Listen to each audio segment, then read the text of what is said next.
It means that the kickoff is 1 hour and 5 minutes away. It means the lineups are 5 minutes away. Oh, right, well. okay. Anyway, for those of you that are on Twitter, if you head over to Hammers Chat, that's Hammers_chat. The link to the Twitter page is in the description below. We're doing a competition where if Declan Rice starts tonight, we're going to give away a Declan Rice t-shirt that we designed. One of these t-shirts. The crossed hammers on the front, Rice number 6 on the back. And a Hammers Chat label. And a sexy Hammers Chat label there as well.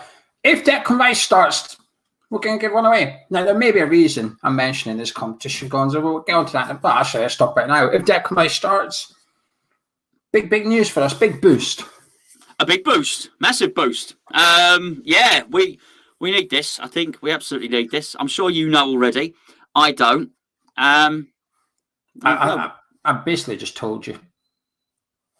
Well, I don't know. I'll pretend I don't know. I don't know. I'm not pretending anything. I haven't caught on. I don't know. I don't even know what you're alluding to. There's other changes, but the one change is obviously Lanzini's injured, so Declan Rice has come in to replace Manuel Lanzini. But there's another couple of changes as well in the team. We'll get onto that in a second. How are you feeling about the game? Before you see the lineup, how are you feeling? Yeah, looking forward to it, mate. Really looking forward to it. Actually, I've not. I've been busy all day. I think much like yourself. So I didn't. Who won the FA Cup? It's still going on. I've literally just come and sat down, and it's 1-0 Leicester as I sat down. Oh, that'd be good. I'm sure there's a goal. The live chat will tell us. But as I sat down, Tielemans scored an absolute banger of 20, 25 yards or something, like flew into the top corner kind of banger thing. Really, really good goal. I think Chelsea being arguably the better team, but doesn't matter. Sometimes you need a little bit of magic. And that's what we were missing last week against Everton. We were needing a little bit of magic because we couldn't break them down. We never had any. Today, Leicester have been struggling at times to get on the ball and stuff. They needed a little bit of magic. They got it in Yuri Tielemans. What a player he's turning out to be. He really is just becoming world class for Leicester. There you go. Thanks, Nathan. Nathan confirmed 7 minutes ago. It's still 1-0 Leicester. Anyway, if you're new to the channel, make sure you subscribe, drop a like on the video as well. I might do a giveaway today during the watch along or something. As well as a Declan Rice t-shirt. Yeah, you know something. I'm feeling in a good mood, Gonzo. I'm feeling in a good mood. Maybe we can give away one of our new mugs. Shall we give away one of our new mugs? Give away one of the new mugs. You got a broken one with a chip on it or something? No, I don't have any broken ones, unfortunately. Okay. But we can just chip it anyway. Yeah, we'll do a little giveaway. We've got the bet coming up as well later on. But anyway, back to West Ham Brighton. We'll start gibbering on about that kind of thing. But Declan Rice coming back for me is massive because Bissouma in centre midfield for Brighton is a really, really good player. It depends who they play inside there. I think Pascal Gross might play centre midfield today, who's a decent player as well. So it just, like you said, it just frees up Thomas Souček a little bit. And I think we've been missing Souček in the last few games. I thought, like I said, against Burnley, I thought he was magnificent in that role. But against Everton, he wasn't really needed in defensive midfield because they scored and dropped back. It was almost like one of our main players was trying to sort of protect a defence that didn't need protecting anymore. Whereas against Burnley, because we were winning, they did need that sort of shield in there kind of thing. So I'm hoping today that it frees up Thomas to get forward. He's not scored since January, I don't think. It's been a while since he scored a goal. Sell him. No, listen, we need him. We need him desperately back on the goal-scoring trail. I think he's going to get one today, Geo, as you know. Rice coming back is massive, not just from the freeing up of Souček, but he gives a little bit of bite to our midfield as well. I'm very happy with what I saw Lanzini doing there whilst he was playing there. But in terms of winning the ball back, in terms of his interceptions, he's up there with any in the league. Also, I felt very much if Declan had been playing last week, he would have got to that sort of time in the game where if it's not going well, where actually Declan Rice says, right, I'm going to drive the team forward now. We do miss that. Yes, it's leadership as much as and drive and determination as much as anything else. And they're massive qualities to have, and we're going to need them today if we're going to win handsomely, as I hope we will. He also shoots as well, and while sometimes his shots might be a bit, wild, he has got a decent strike on him, but sometimes they'll go over or whatever. But what that means is next time he goes to shoot from 25 yards, someone's got to go close him down. The Brighton player or can't just stand back and say, well, you have a shot then, because normally you're passing sideways, midfield, your opposition get used to it, so they allow you to have the ball and say, well, you keep knocking back. So you've got someone that keeps hitting it from 25 yards. You've constantly got to close him down. If he gets the ball in there, a little bit of space, someone's got to go out, close him down. And all it does is just disrupt their defensive organisation. It pulls someone out. That's why we do short corners at West Ham sometimes. Try and get a defender or two out the team. Anyway, ready for the lineup? Yes. So good news tonight. Well, there's two bits of good news. First good news is we're wearing the black kit by the looks of it. We do well in the black kit. Oh, we do. We play well in the black kit. We've won every game except one, which is away to City. And played well. Anyway, here's the team. Declan Rice starts tonight. So we've got Fabianski in goal with a back four of Vladimir Soufal, Craig Dawson, Angela Ogbonna, and Alan Creswell. A midfield two of Declan Rice and Thomas Souček, with an attacking trio, Pablo Fornals, Jared Bowen, and Jesse Lingard, with Mikel Antonio up front. So just to confirm the changes then, that means Issa Diop drops out, Ogbonna comes in, Lanzini out, Rice comes in, and Jared Bowen comes in to replace Saeed Benrahma. Benrahma and Diop on the bench for this one. Mark Noble also returns to the bench. So there we go. There's the starting 11 is on the bottom of your screen right now. Gonzo, what's your reactions? Well, obviously, you prepped me for Declan Rice. Ogbonna, that's great. That's great news. I would have chosen Diop to play alongside him for this one, as you'd know. And obviously, I guess the big news aside from that is Bowen in for Benrahma. But I mean, can't really, it's a bit of a shame for Benrahma that he's the one that's picked, because I think there's a lot of them that didn't play well against Everton. There is that, but he had to shake it up a little bit because it just wasn't functioning. So, did anybody do enough to keep their place? Possibly not, but he's not going to drop Lingard, is he? Because he's got credit in the bank. He scored so many goals. He's not going to drop Fornals because he has scored some goals, and and obviously he brings something else in terms of his ability to play in the middle and be tenacious and whatnot. So I guess it was Benrahma that had to go if he wanted to bring Bowen in, which is what he's done. Proof of the pudding's in the tasting, mate. If we win, then it's a good decision, isn't it? It's a decent 11. It's a decent team there, and can't really argue with it. The Declan Rice sort of player coming in, and Declan Rice coming in, there's massive news for us. I think, we predicted in the preview Jared Bowen would come in to replace Saeed Benrahma, because it is a little bit of, you just expect that from David Moyes. He's a bit sort of ruthless or whatever you like with Saeed. And I find it a bit like, I think Craig Dawson gets offered a lot actually under David Moyes, because he wasn't playing well, stupidly got sent off. Then he comes straight back into the team. And again, he didn't have another good game last weekend. And Diop's gone out. And I thought Diop was a better centre-back over the last 2-3 games. I thought Dawson was fantastic against Burnley. But that's Burnley. Burnley play by crossing the ball in the air constantly. I don't think Brighton will do that today. I haven't seen the Brighton 11.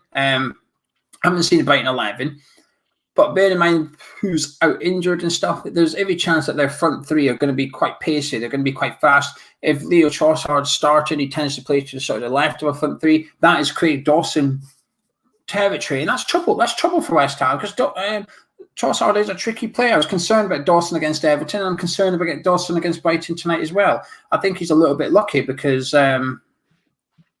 I think Diop is harshly being dropped, and I think Balbuena is harshly not being recalled, kind of thing. So I think Dawson's the only one in there I've got a slight issue with. The Benrahma and Bowen thing, like I said, it's 50-50. I sort of expected this, but and Bowen had been scoring goals before he got taken out of the team. Moyes had to do something. Moyes had to change something, because that front forward didn't do enough against Everton, and he's decided we need to change something, and that is Saeed Benrahma makes way and Jared Bowen comes back in, kind of thing. But it's Bowen's shirt to win now. He's got an opportunity tonight to probably start the next two games. The last two games, he puts in a decent performance tonight. Jared, an 8 out of 10, gets a goal, gets an assist. He probably starts against West Brom and Southampton.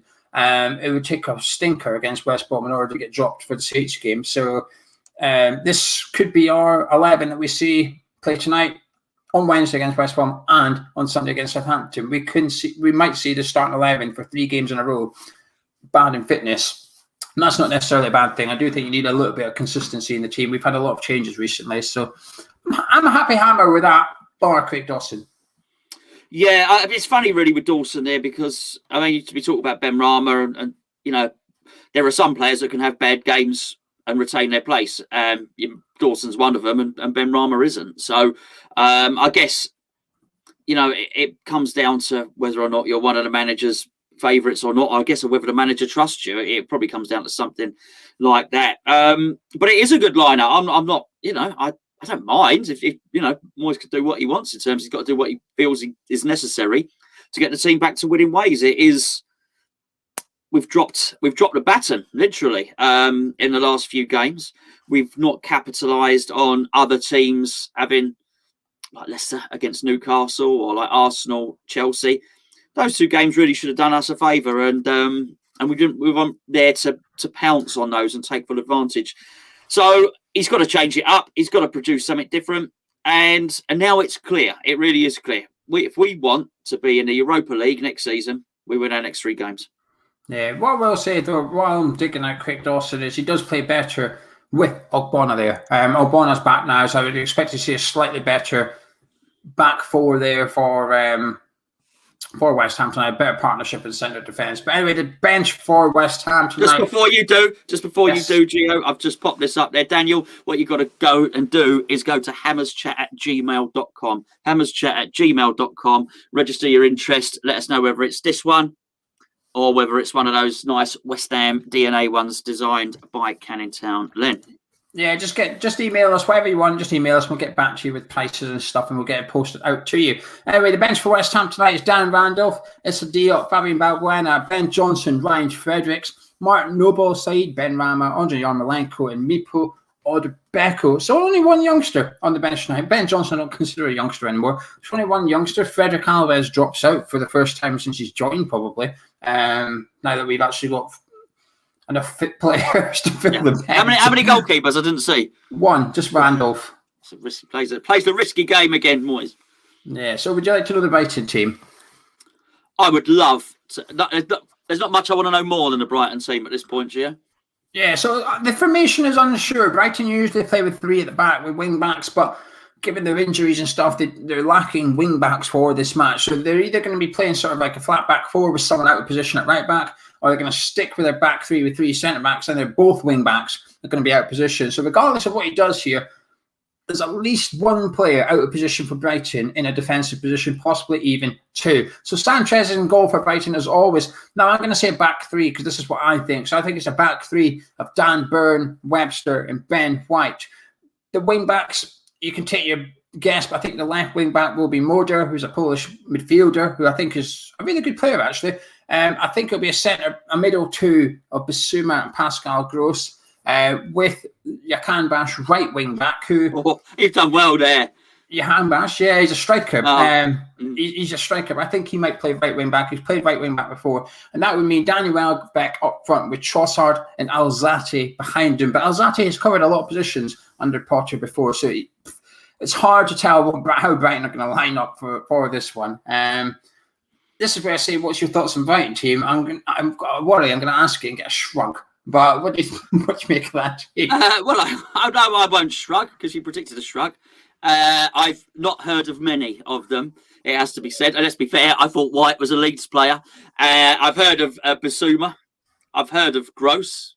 The hand bash. I've heard of that before, but I didn't know it was a footballer. Trossard. That was your date the other night. It certainly was. It's me on my own. Oh dear. Anyway, I'm gonna go red again. Trossard, Welbeck's been in. He's been in good form. I think he's getting a tune out of him. So it is not a team to strike fear into us. That's for bloody sure. So there's me shrugging the shoulders. We got to beat this mob.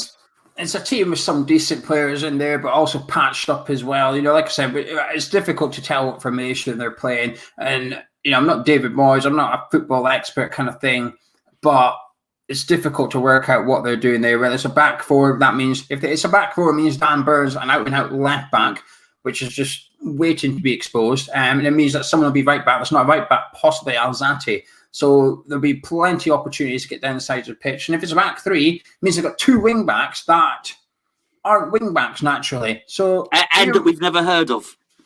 Plenty of opportunity to get down the sides as well. So West Ham's chances, I think, are going to come out wide today, which means that we've sort of skipped over the fact that Creswell's fit again, even though he went off injured in the last game. Because I think it's because we expected him to be fit for this one. But having him in Soufal could be crucial tonight. Having Aaron Creswell in tonight could be absolutely massive for West Ham. If we are getting the ball wide and getting the ball in the box, we need to get Souček in there. It's what we lacked against Everton. No dunk through the middle. No dunk, no Neil Mopai. Lots of missing players for Leicester. Brighton, sorry. I don't know if I say Leicester because they've just won the FA Cup. I can see everybody in the live chat talking about it.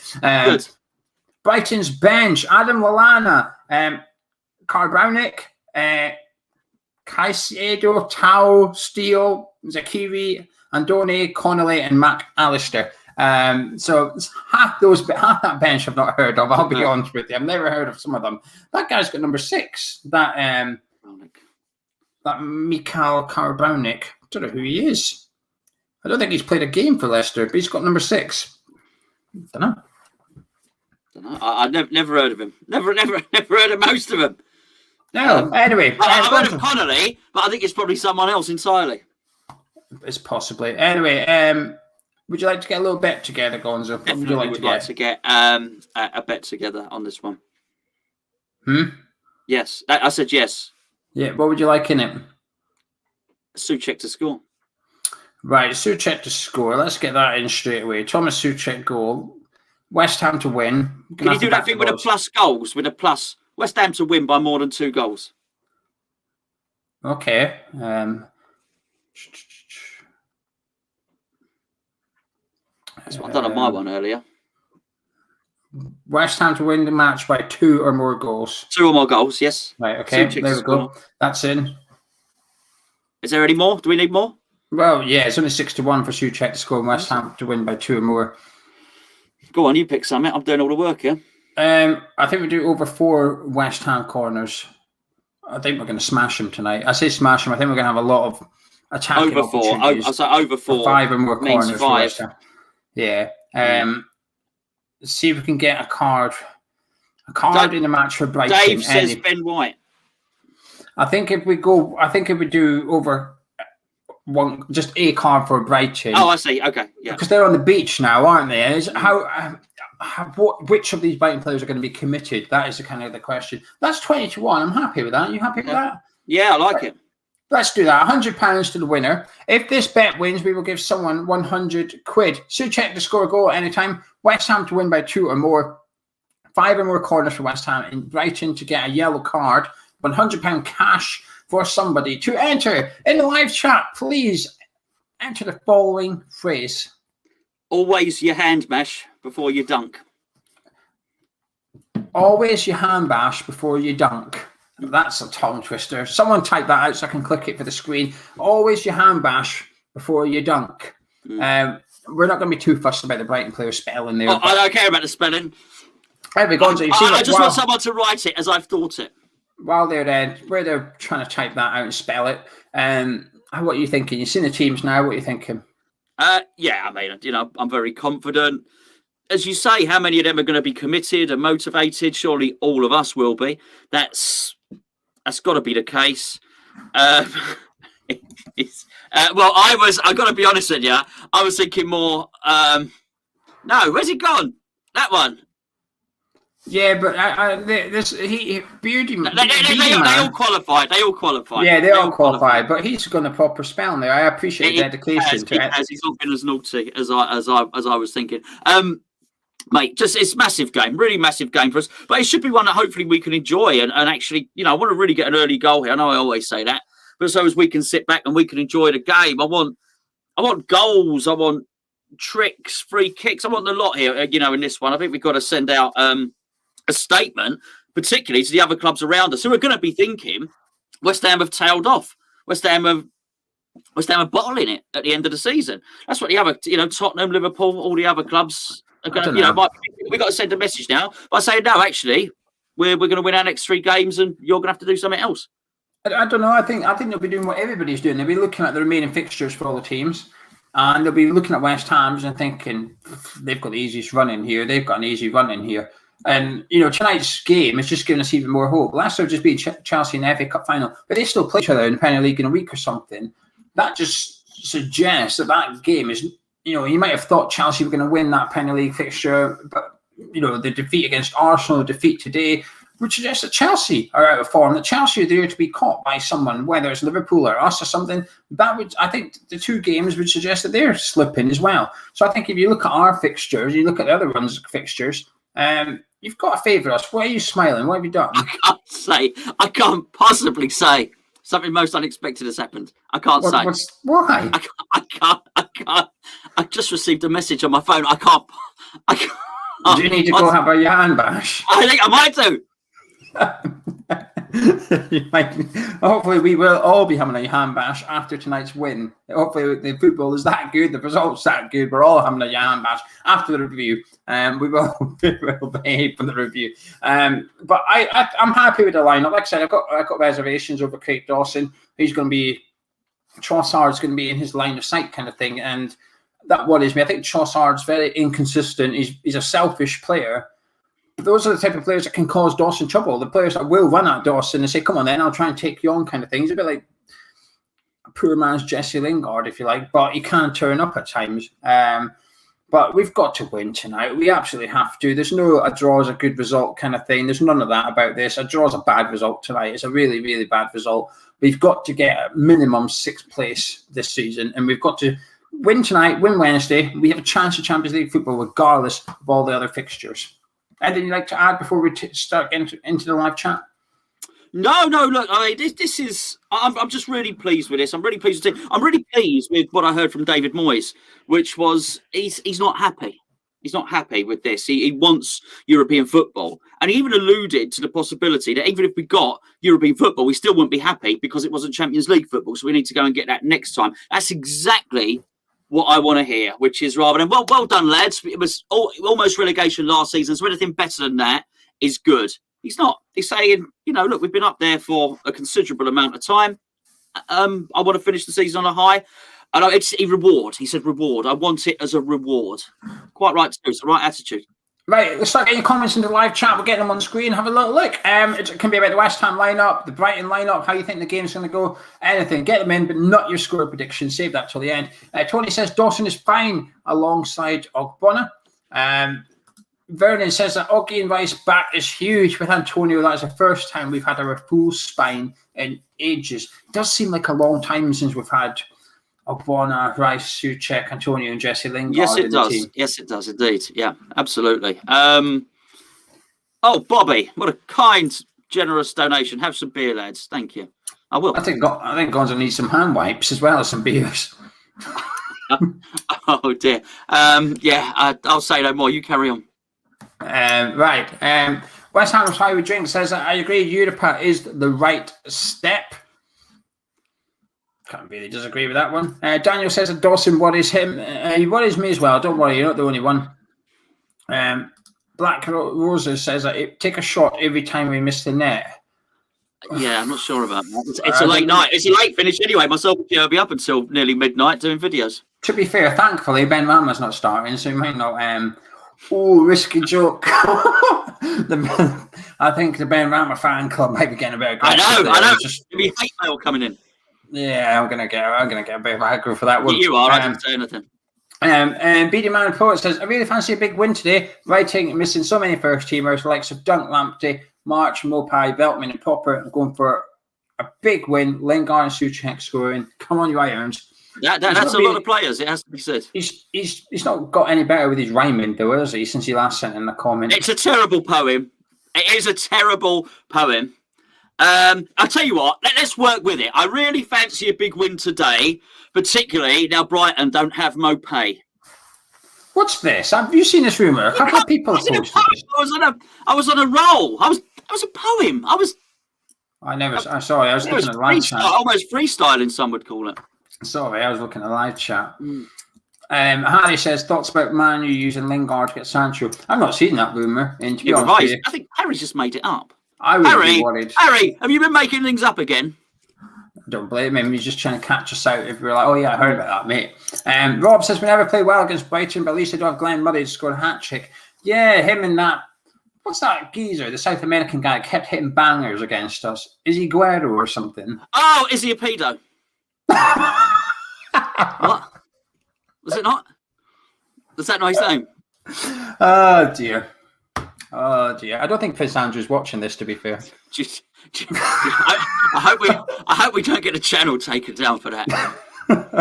or we've royally fucked up. Oh hey, pun intended. Hey, I like it.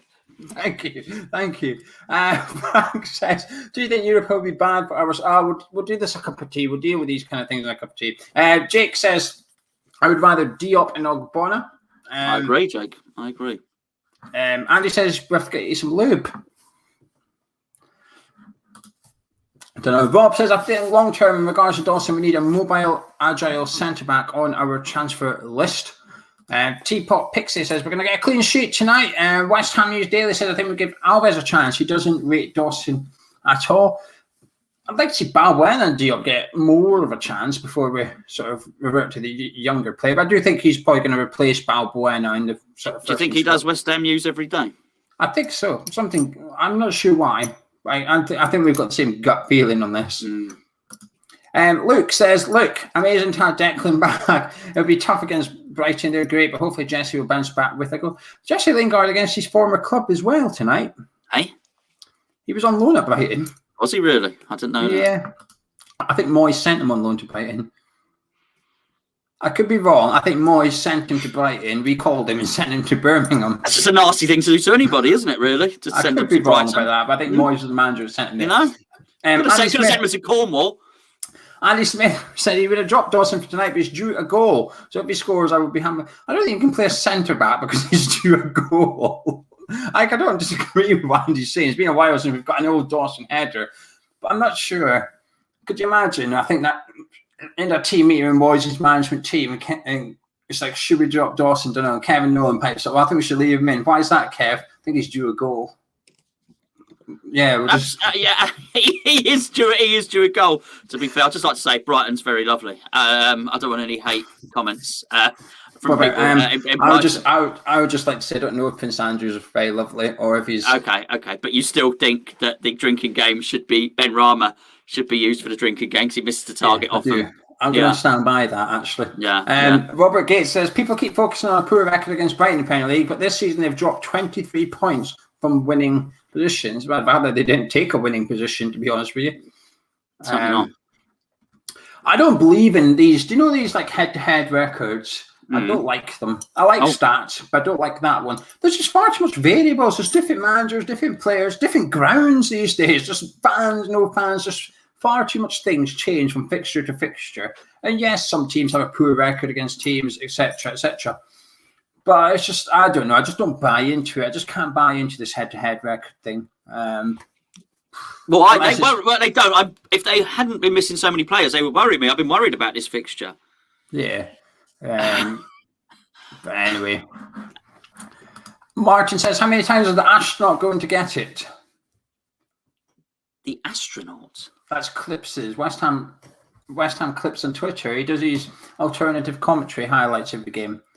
Yes. Sorry.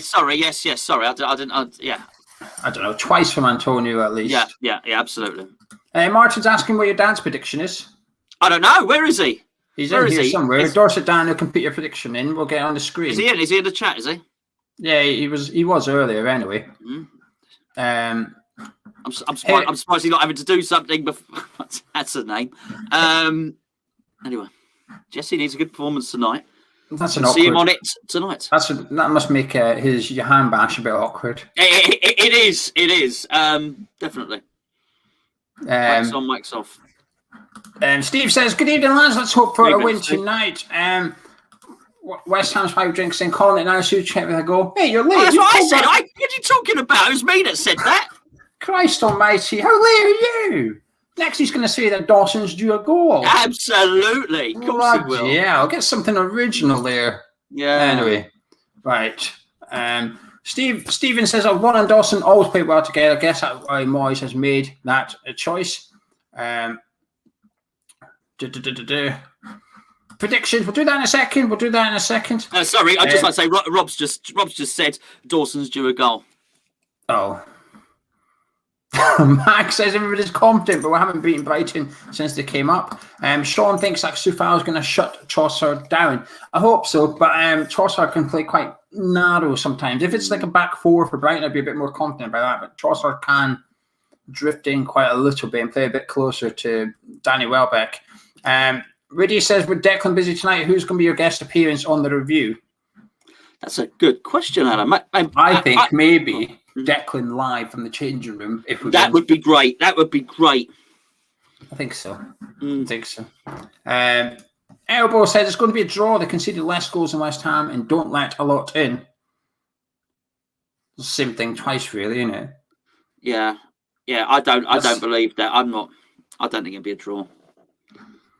That's like saying we score more goals than them and we score quite a lot. That's right. Same thing twice. It's cheating, yes, it is. It's like when sometimes when articles come out with our transfer budget, they count the same pound twice sometimes. Oh, well, we bought this player for 20 million in the summer. We've got to pay $5 million installment for the guy we bought for 20 million. Hang on a minute. You just told us you can't count it twice. Cheating. Yeah, confusing me now. Chris says, there. The old man's there. Okay, well, I'm scrolling down. There's a lot of comments. I don't know how far you got. Chris says, let's be honest, it's been a fantastic season for us. Some beautiful footy. Europe would be great, but no disaster if we miss out. I disagree. I think it would be a disaster. Black Roses, who suggested we do a drinking game, says, wait, so you guys will do the drinking game at some point? I might do a drinking game. Do you want to do the drinking? We'll maybe do it for the West Brom game. Second last game of the season, 8 p.m. kickoff, 6 p.m. kickoff Wednesday night. It depends. It depends if I've got the children. If I don't have the children, I will. Maybe you can just have squash. Yeah, with my in my alpaca llama, whatever it is, beautiful ladies' glass. Yeah. Do you know the problem is, right? When you're doing this, when you're scrolling down the live chat like I am, because I'm behind, sometimes I come down and it'll be like laughing emojis. I don't know what people are laughing at. And I always think, I wish I knew.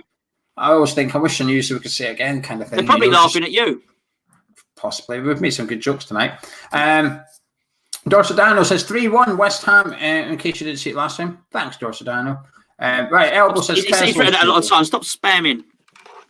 Yeah, right. Okay, get your score predictions in now. Everyone get your score predictions in now. Let's see what you're all thinking. Gonzo, final thoughts kind of thing? Yeah, my final thoughts are, I think we're going to go for it from the start. I'd be very surprised if Brighton came out absolute all guns blazing, really firing on all... He's back again. Firing on all cylinders. So I think we've got to start quickly. Grass to nettle. Set our stall out. What other cliches can we have? It's just time to go for it, mate. It's time to set the precedent nice and early. I want to thrash him. I want to see a thrashing today. There you go. 5-0. Eric's got the idea. 12-0. I want to see a thrashing. Yeah, I want to as well. Goal difference could come into play. We've got better goal difference than Everton. We need to maintain that. We weren't far behind last year goal difference at one point. I don't know what it's like at the minute, but we weren't far behind at one point. We need to just try and get a few more, send out a message to the rest of the league, the chasing pack, the pack that we are trying to chase and say, no, hang on a minute. We're here for good. We're here to sort of do something. Lots of West Ham wins, loads of positivity and confidence. Lots of people confident in the live chat. Things you absolutely love to see. You said 3-0 in the preview, I think. Are you sticking with 3-0? Did I say 3-0? I think you did. I could be wrong. I don't know. I only listen to you sometimes. I put 4-0 on my bet. I've got 190 something to 1. Yeah. Put 10 pence on. Yeah, I said 2-0, and I'm going to stick with 2-0. I'm going to stick with 2-0 West Ham. But anyway, before we disappear, do you fancy a bit of You Heard It Here First? Oh, I definitely fancy a little bit of You Heard It Here First. Okay, what are you saying for your You Heard It Here First? What are you saying? Get in the live chat, make it unique, make it fun. Nothing too realistic, nothing too obvious. What? I do apologise if someone else said this before and I've stolen someone else's idea, but I am quite old. So, Fabianski gets injured, so does Randolph, and then Moyes really regrets not having the additional goalkeeper on the bench. That was on the last show. It was, wasn't it? Sorry. Yeah, it was. You've genuinely nicked it. I didn't genuinely nick it. I genuinely was unsure. I thought I might have heard it before, but then I thought it might have been my original idea. I don't know. Someone literally said it in the last. Okay, all right. Don't go on about it. Anyway, right. Antonio just scored a perfect hat trick. Did someone say that? Someone said Antonio hat trick, but you've changed it a little bit. I have changed it. That's my idea. Okay. What happened to Jesse as a guest on the show? We've had some good news. We've had some really good news, actually. It was almost like it's done us a favour getting delayed. I don't know if he won't come on tonight, Mark, but just wait and see. That's all I'm going to say. Just wait and see. Right, so Sufal will bam one into the top corner. Mikey said Meeple will get off the bench. No, not a chance. Not a chance. It just won't happen. Literally 4 players on the bench. We'd have to get a hamstring injury. And even then, I'm not sure he would come on then. No, absolutely. He'd bring one of the goalkeepers on. Rob says that Ben Rama's going to come off the bench and get a goal. That could happen. That could happen. It says that Dawson's going to get sent off. He does also say that the referee is going to get sent off, but I think I'll ignore that bit. Hughes is saying the same. Ben Rama come on and win the game for us. Suchek score an overhead kick. I mean, that's just not happening. The guy will literally head it. Anything. Yeah. Ben Rama scores scruffy tap-in to win it 2-1 in the 94th minute. Wouldn't that be a horrible game to watch if we're nail biting until the 94th minute? Yeah. Alan says Jared Bowen to play 90 minutes. Not happening. He's the first sub off. Randolph scoring today. He's got a new missus. I've seen that picture. Hold on, go back. Who said that? I don't know. Jesus, he just put his name up. Vernon. So has Vernon got a new missus? No. Or has Randolph got a new missus? Randolph. I think it's Randolph. They're not the same person, are they? Vernon's missus and Randolph's missus. If it's true, right? If it's true, I think his missus is Alexandra Burke, the X Factor singer, X Factor winner, the singer lady. I think it's her. Randolph's girlfriend has won the X Factor. I believe. I could be wrong. I believe it's just speculation, you know. But so what's Vernon? Did Vernon used to date her then? You what? Did Vernon? What's Vernon got to do with it? Well, he's just saying that Randall's going to score because he's got a new missus. Oh, I don't know if Vernon's been naughty, suggesting he's going to score. I think Vernon's saying that Vernon's got a new missus. He's not. Well, you don't know that. He might do. Vernon says he has a new girlfriend. He didn't say I have a new girlfriend. I think he has. I don't know. Maybe just to get him into trouble, just in case his wife's watching this. And Mrs. Harvey, Mrs. Harvey, I think Vernon's got a new missus. No, sorry, I shouldn't say that. Should I? Yeah, we could also get Dan Randolph in trouble. Miss Randolph. You never guess. What's her name? You never guess whatever her name Mrs. Burke's doing. She's with Vernon. We've heard no rumours about your husband. I was singing together. That X Factor singer. All we heard was actually your husband actually prefers your hand bash. Hey, most do. We all have to anyway, to that at some point. Anyway, will we disappear, Gonzo? I think so. Don't you disappear though, because Charlie's coming right up with the watch along.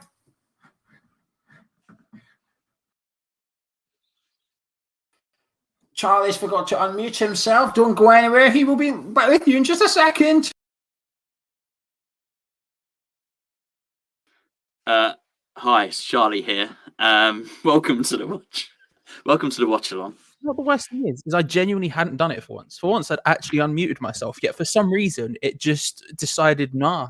You had a mare. You just had a right mare there, Charlie Walsh. This was supposed to be. You didn't have your hand bash.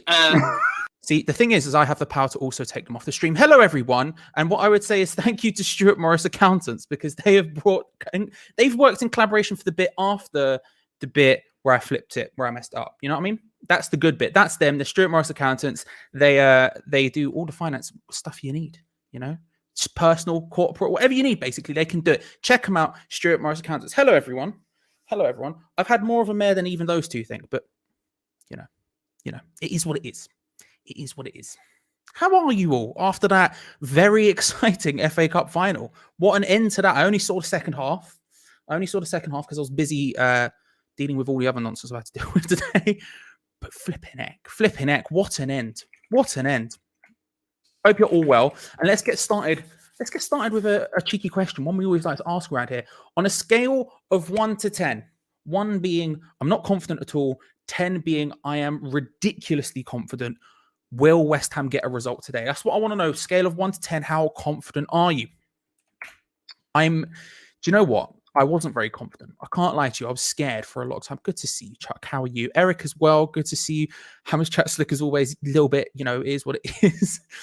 Paul, good to see you. Hello, everyone. Hello, everyone. I wasn't confident. I was expecting a draw. I was feeling a draw. I was like, do you know what? I think it'll probably be quite a boring, maybe a 1-1 or something like that. But that was until yesterday. And I don't know what happened yesterday, but I started to get real confident. Not of like a battering, not that we're going to rock up and just absolutely destroy them, nothing like that, but just confident that we've got what it takes and Brighton are on the wrong side of it. I don't know why. I can't explain it yet. Hopefully we can figure that out as we go together. But I've got more confident. If at this point I'd probably say I'm like an 8. I'd say I'm like an 8. And the other day I was like a 5. Now I'm like, yeah, we got this. We got this. Let's see how the chat are feeling though. What are we saying? 7, 8, 7, 6, 5. Very high. 8 for me. Yeah. I want to say wavelength as usual.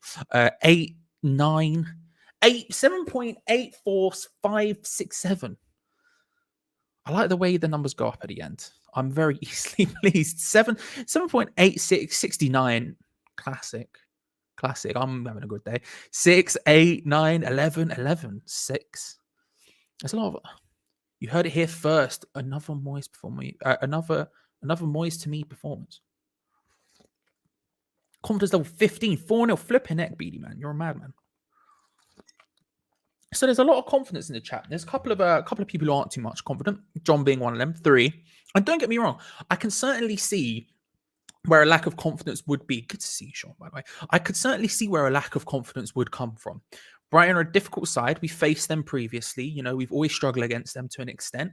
They play a style of football that doesn't suit the way we play under David Moyes. I can see where a lack of confidence would come from. Definitely. And as Migsy says here, we haven't beaten Brighton in the league for nearly a decade. I can definitely see why someone might look at this game and go, do you know what? I'm really nervous. Because again, I was.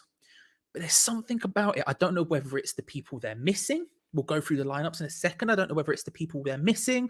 I don't know whether it's the fact I don't know what it is. I think talking to people and coming up with this idea of like, we've been pretty good on the bounce back. We've been pretty, that's one of our big traits, has been coming back when we've been down, and not just in individual games as well. Good to see you, Scott. Not just in individual games, but also in terms of like when we've lost, we've bounced back relatively well. There's only 1 or 2 times. There's only 1 or 2 times. I don't want to talk about it, Rob. I don't want to talk about it. Good to see you, Ben. There's only a couple of times where I'm like, maybe not. We've usually been really strong on the bounce back, and I think we're going to do it again today. That's why I'm saying 8. I could even be a 9 at this point. As Roger just said, Rice is back. Another good reason to be excited. In fact, let's go through the lineups. Mike, good to see you, my friend. I hope you're all well. I'm well, thank you. I've had a bit of a mare today, but apart from that, I'm well. Looking forward to this late kickoff. Right, let's say these are the lineups. Foe, good to see you, my friend. Good to see you. Also, Tetley or PG tips. Rob, I'm going to disappoint you. It's Morrison's own Yorkshire tea. It comes in a red box. You get 240 bags for like a heck of a lot less. Let's go. Your boy is poor. Your boy is poor. So this is what we've got. West Ham lineup as such.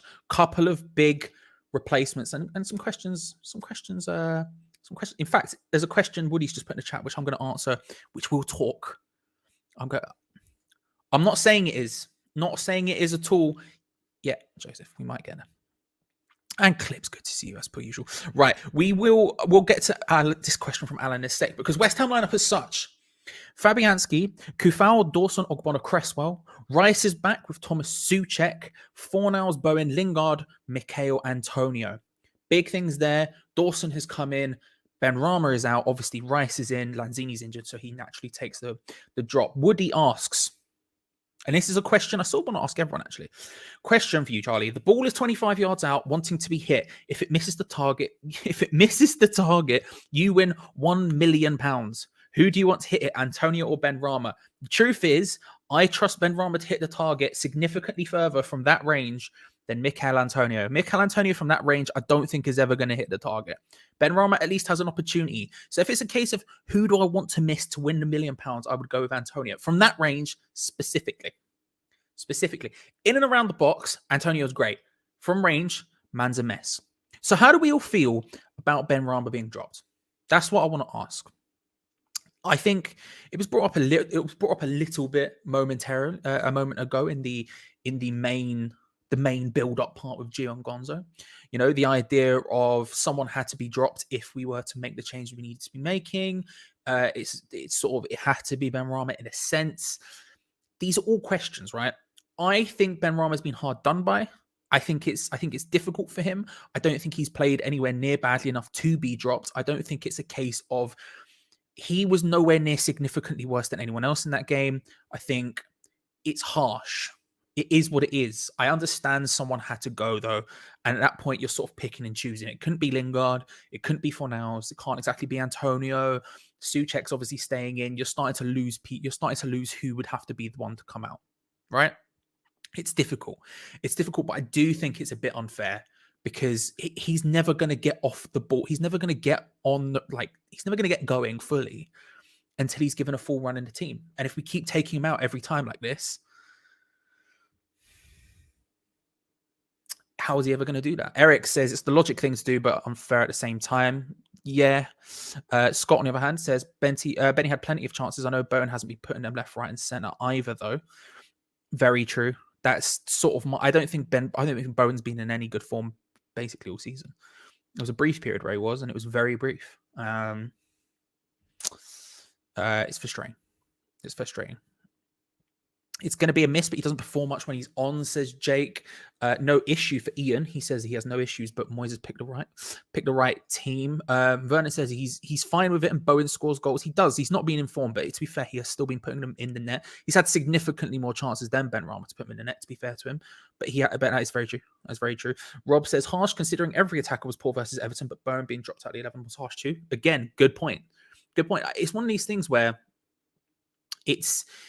you can see sort of both ways about it. I'm one of the people. Good to see you, Ray. Hello, Ray. I need to message you for Spanner's reasons, for obvious reasons. You know what I'm talking about. We'll sort it. It's a case of no, 7th place is Leicester won today. So if as long as Leicester get in the top 5, then 7th place will be the Europa Conference League. As far as I'm aware, I'd have to double check that, but I believe it will be Europa Conference League. Alan says he was no worse than anyone else last week, but most of the rest of the squad have good performances in the bank. He sadly doesn't. For an attacking player, he scores no goal and got very few assists. He's got, to be fair, I think he's got 5 assists. He's got a decent amount of assists. I want to say he's like the 3rd highest assist maker in the team. However, he has no goals. You're right about that. Also, again, it's the thing of he's not getting as many opportunities as everyone else. As he had those opportunities, especially since Lingard's come in, he's basically been done. Listen, if I could, I would. It's difficult, isn't it? But I understand both sides of the argument. I just want to know sort of where people are at, because I feel like it's one of those topics. I feel like Benrahma is one of those topics, a bit like Anderson, a bit like Haller, where you get people who are very strong on either side, and I feel like potentially the answer is somewhere in the middle. And listen, don't get me wrong, I was very strong I was very strong on Haller, and I was very strong. I'm probably still one of the more positive people about Anderson as well, but you know.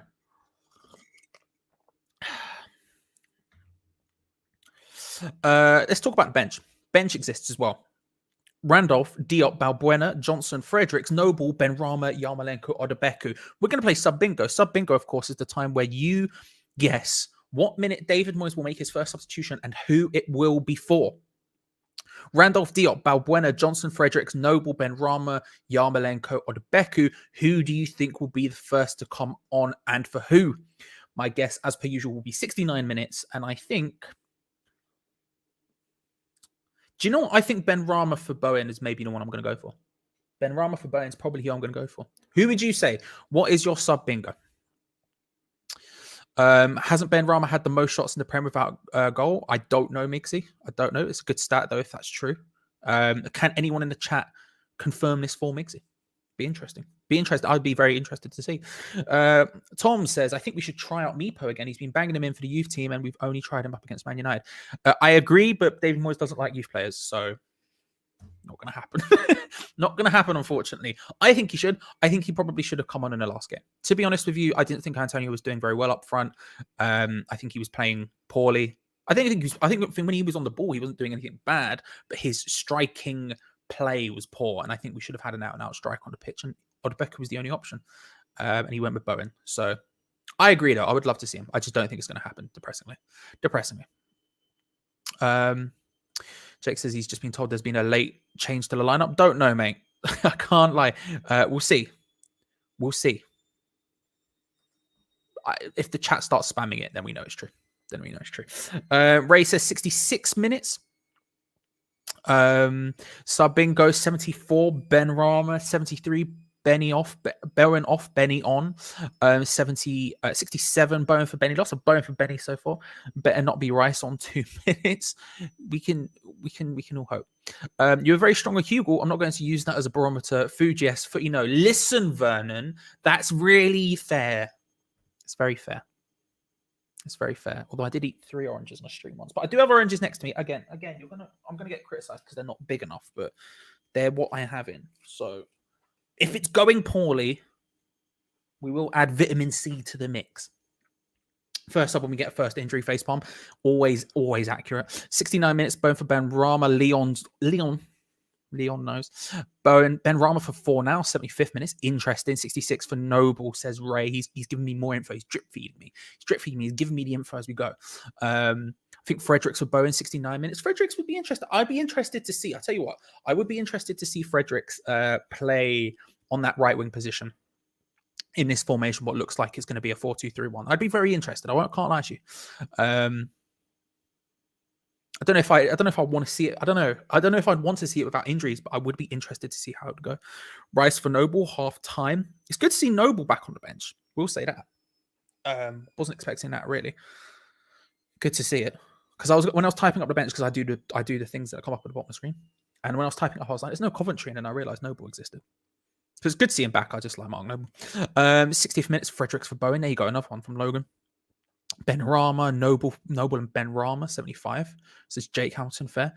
There's a lot of Ben. See, this is the thing. I think Ben Rama will come on. I don't think there's any chance of him not coming on. Rice for Noble, make sure he doesn't get hurt. Black Roses, you scare me when you say stuff like that. Lots of people interested in the idea. Not interested, but lots of people thinking Ben Rama will come on, and I have to agree. It's probably likely. He's probably likely. I just realized there's something else. I need to get up on this other screen. Ignore me for a second. Meepo will play the last game of the season if opposition is already decided, says M. Collingwood. That's probably very accurate. And do you know what? I wouldn't be too against that, to be honest with you. If we were safe, I would love to see him. I'd love to see, well, we're obviously safe, but if the position is already decided, I would love to see him start that game. I just want to see him get as much game time as possible. And it's very similar to the Ben Rama situation. Look, we can look at it and we can say, oh, well, Ben Rama's not played well enough when he's on the pitch, therefore he should be dropped. And I'm not going to sit here and say Ben Rama has been this unreal player who's killed it every time he's on the pitch. Far from it. But I do think you have to let people come on and make mistakes sometimes. You do have to build up that role in a team. And if you're not letting them on the pitch, they're never going to be able to do that. Making Ben Rama the sacrificial go every single time it doesn't go perfectly to plan, he's never going to get any sort of momentum up. And how would you expect a player to be great if they haven't got any sort of momentum up? You know, it's frustrating. And Meepo is very much the same thing with me. He had a relatively poor game that game, but he was completely left out to dry formationally, and now we haven't seen him since. I said it to Geo on the watch along when it happened. I said, I hope you enjoyed seeing him because you're never going to see him again, and it's sort of depressingly playing out. But hey, if he doesn't come on in that game, we'll at least see him in the friendlies. You know. That might be the next time we see him. Good to see you, Ed. Already starting with the terrible jokes. I just found out my crush has COVID, so I asked her out because she's lost her sense of taste. That's actually quite good. Is it misspelled? Watch Aong is misspelled. Thank you very much, Eric. I told you I'm having a mess. I'm having a mess. Thank you very much for letting me know. I did not see that. I did not see that. You heard it here first. The seagull will drop a stinker on Ogbona's head, blinding him as he misses the ball, allowing Welbeck to go through on goal, where he will miss a sitter, says Jay. Jay, firstly, good to see you. Genuinely, look, the end of it is accurate, is all I'll say. And I like Danny Welbeck, but the end of that is accurate. Always accurate. Right, we are 10 minutes away from kickoff, ladies and gentlemen. 10 minutes away from kickoff. I'd like to thank you all for joining us. We will, of course, be live throughout the entire game from start to finish. From start to finish, we will be live. Sorry, Ed. Sorry. We will be live. Half time will be live. Gio will probably pop on so I can run away and go toilet because, I have a small bladder. And then we'll be live all the way till full time when Geo Gonzo will be back to do their live match review. Subscribe if you're new around here. Like the video. We do these every single game. We've got 3 more games left of the season. 3 more games. Okay, and we'll be here for every single one of them. Every single one of them will be here. So subscribe so you don't miss them.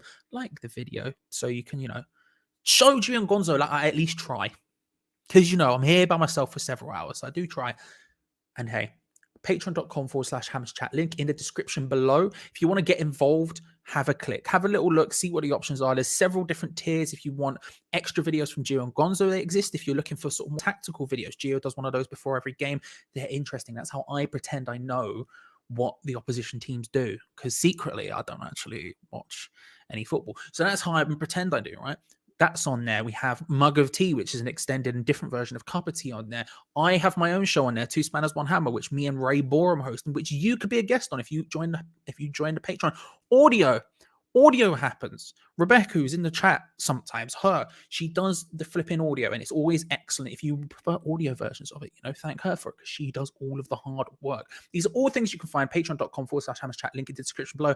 And once more, if you are looking for a stream for the game, we of course don't show it on the show because we will get banned off YouTube. However, if you're looking for one, Discord, link below. We almost always have a link in there for it. Click on it, have a little gander. It's a good, nice community there that you can just have a little conversation about football with, all of that good stuff, but also links to watch every single game, which of course can be useful.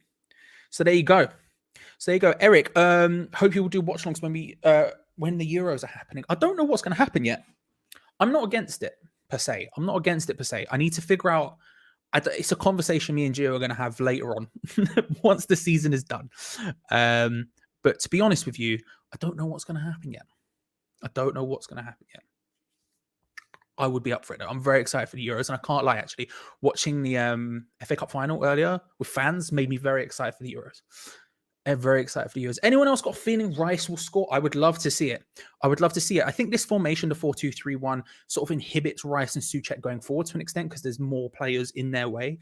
Like, when Souček and Rice have been getting forward so much, it's because we've only had 3 players ahead of them. So they want to take up that natural sort of 10 space that just exists. We've had that movement to get into. Whereas once we play 4-2-3-1, there's a little less space for them to get in and around the box. So it'd be good to see if it happens today. I don't think it will happen as much. I think we maybe see a bit more like it did in the previous game where it wasn't getting in around that space enough. But for me, I would love to see it. Rice goal, Souček goal. So just Souček getting back in the goals would be good. We haven't had one in a while. I want to see him back in that killer form he was in, that killer form. Where are we at? Lingard's gone quiet since Antonio's come back and stole his thunder, I think, says Joseph Robinson. I think he's certainly gone quieter. I think he's certainly gone quieter, but I think there's an element of the team has also gone quieter. We've gone through, this is the worst period we've sort of been in. 3 losses out of 4. Usually we don't suffer that much. Yet we have, and I think part of him has been teams have realized how effective he has been and are just aiming straight for him and gunning straight for him. And that's understandable. We saw it with Payet. When we had Payet, teams would just try to mark Payet out of the game. Now, thankfully, we had every other player in that team on form. So, A, 2 people couldn't stop Payet to begin with. But then B, we had everyone else running around, you know. So it worked out well. But I think at this stage, Lingard's got a lot of responsibility, and people have been marking that game. Are your ears burning? Yes, I was just saying what an amazing job you do on the Patreon. If you're part of the Patreon and you enjoy the audio things, thank Rebecca. Awaken X with the £5. Thank you very much. What is your score prediction, ladies and gentlemen? What are your score predictions? Let's get them all in the live chat. We are just over 5 minutes away from kickoff now. What are your score predictions? Awaken X. Mine, I'm gonna go with. So I was saying 1-1. This is what I was saying when I had less nerves, when I had more nerves. I was saying 1-1. I was concerned. I felt like it was going to be a game where we would struggle. However, the confidence keeps building. The confidence keeps building.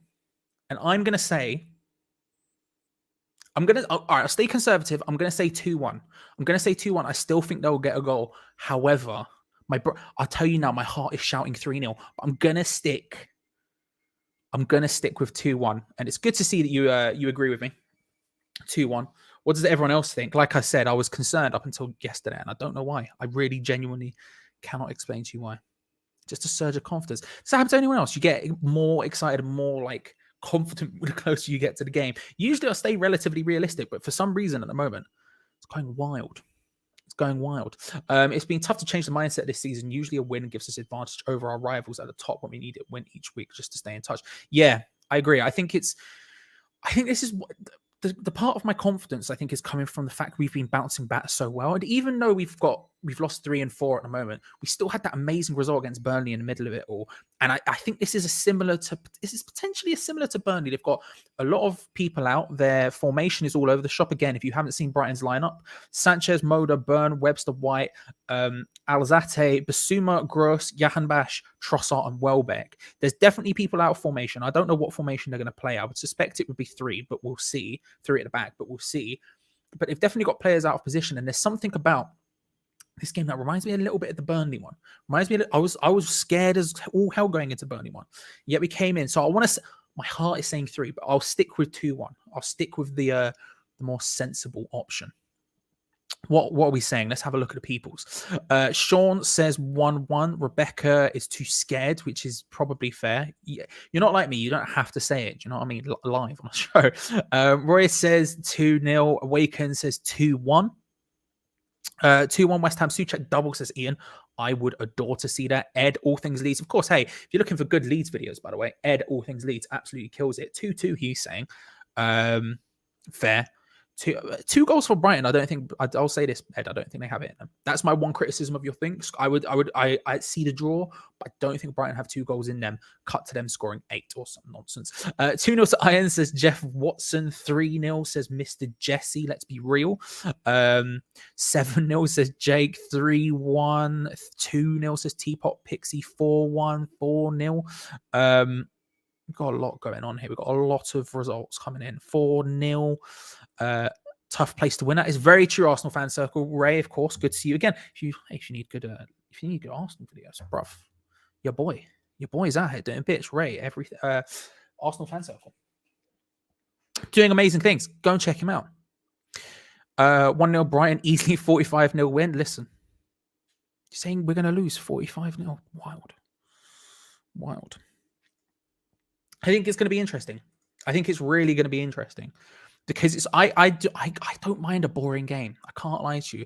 I do enjoy a tactical battle. You know, like I don't mind. It's like when people who watch Serie A, right? And they'll watch it and they'll go, "I will go with a $500 score sheet, 1-0 Leicester, and Tillman's first goal." Good, bold, Joseph, bold. I think it's difficult. How do I word this?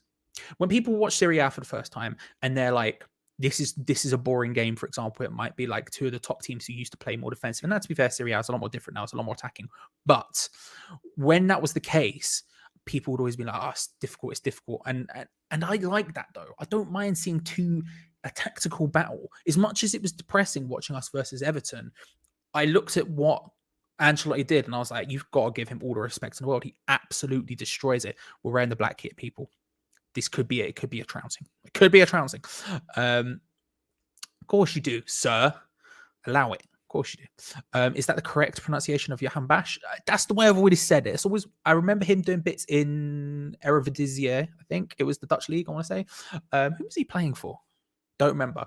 But I believe I heard someone say it once, and so I've always stuck with it. But I could be wrong. So I think this could still potentially be. I'm so sorry. Welcome to my world. Welcome to my. I'm just waiting for the little symbol that comes up in my top left that says mine's gonna be bad.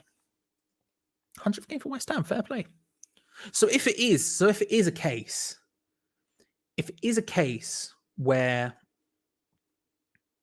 it's a more boring game, that's fine. I can deal with that. However, my confidence is building again. The confidence is building again. We're 1 minute away from kickoff. I will let you know when they've kicked off on my screen. I have to pull it up now on my phone, which is also charging, so it's going to be in a really awkward position the entire game. Get hyped for that. And we'll see how it goes. We'll see. AZ, thank you Alkmaar, of course. Thank you very much, Eric. Appreciate it. Is that how you say the Dutch league? Because I've been saying it wrong forever. Eredivisie?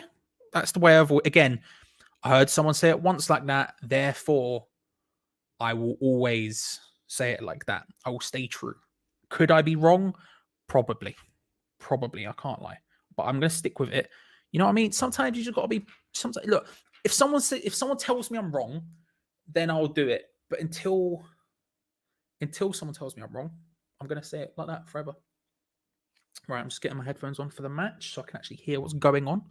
Again, I will tell you when we've kicked off on my screen. I'm watching it on the Now TV app on my phone. If you are looking for a place to watch the game, then hey, check out Discord and the link below. It's a thing. It's free to join. We've got a good community over there of people just having nice conversations about football and West Ham. It's in the description below. You click on it, you join it, completely free. There's a bit in there called stream links. We give you the stream to watch the game. If that's what you're looking for, Discord below. Go and have a wild time. However, right here, we'll be getting along with the watch along any moment now.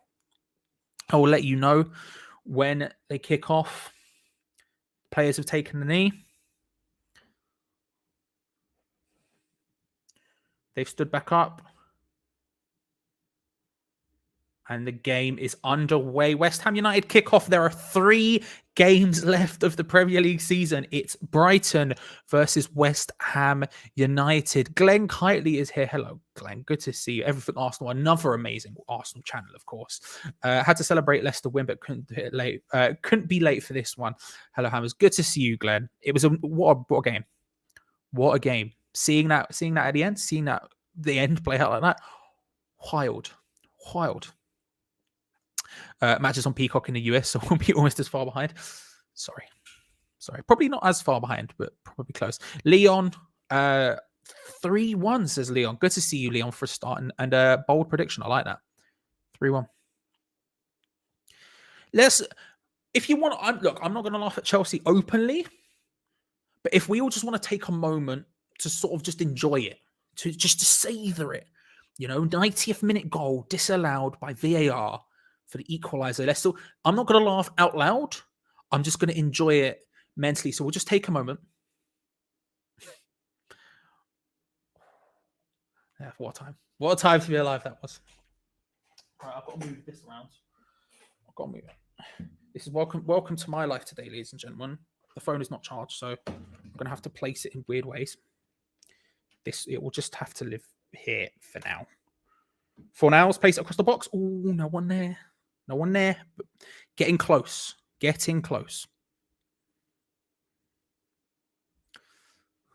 you go. Just enjoy it, people. Sometimes it's the little things. In these tough times, you've got to just enjoy the negative things in life.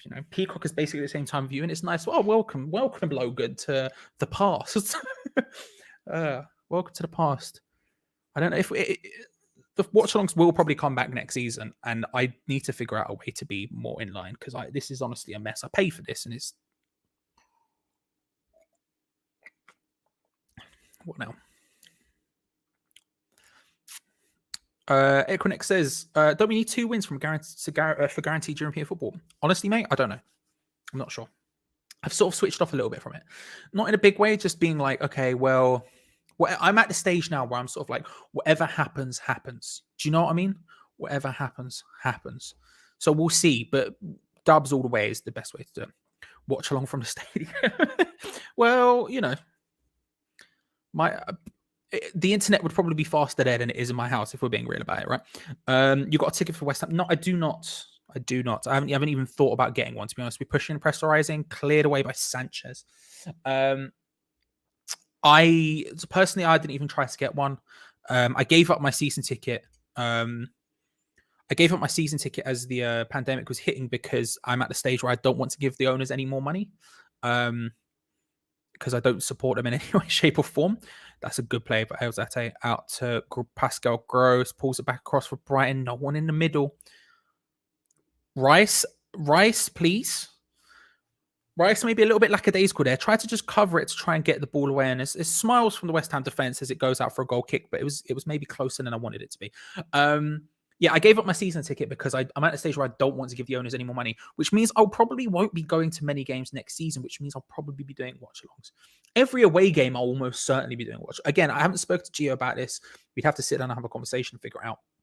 Chances are I'll be doing at least a watch-along for every single away game. However, home games, I'll probably be doing them because, again, I don't want to go to the games. I don't want to spend money and give it to the owners.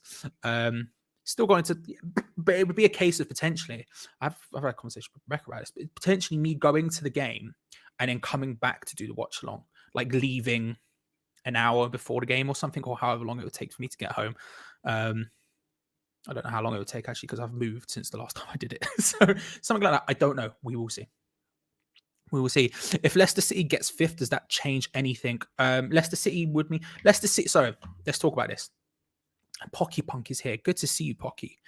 Nice to see you. How are you? Hope you're well. Hope you're well, Sat. Hope you're well. Yeah. So this is the way. This is the way it goes. The winners of the FA Cup get a Europa League spot. Okay. So the top four go into the group stages of the Champions League. That is whatever. Top four goes into the group stages of the Champions League. Fifth place goes into the Europa League. The winner of the FA Cup goes into the Europa League, and the winner of the League Cup gets the Europa Conference League. Now, because the Europa Conference League was won by Manchester City, that means that then goes into the league. Same with the FA Cup. If Leicester finish in the top four, or actually in the top five, then that Europa League spot will go to the league, meaning sixth will get Europa League and seventh will get Europa Conference League. Does that make sense? Does that make sense? I hope it does. And that doesn't include corner plays it in. Fabianski punches it away. Brighton still on the attack. Jahan Bash plays it in over the top of everyone. Kufau does. Oh, Kufau. Oh, boy. Clear it. Good news. Does that make sense? I hope it does. That doesn't include who wins Champions League and who wins Europa League. That's the sort of situation we're at. That's the sort of situation we're at. Breakfast video with Gio at the restaurant you'll go to? Maybe. Again, I don't know what the plan is. I don't know how many games Gio's going to come down to, because obviously Gio's moved and is in a different situation now. So we'll see. We'll see. Is Hadji worth it? Literally don't know who that is. Hadj. I'm going to say no, but I don't know. I'm going to go with a solid maybe. Almost certainly. Almost certainly. I don't know if mathematically they've got it, but almost certainly it will. Which in that case would mean fifth and sixth go into the Europa League and seventh get the Europa Conference League. But again, I'm not sure. It shocks you that Brighton is in the Premier League. Look, Brighton are a very well-run club, to be fair. Brighton are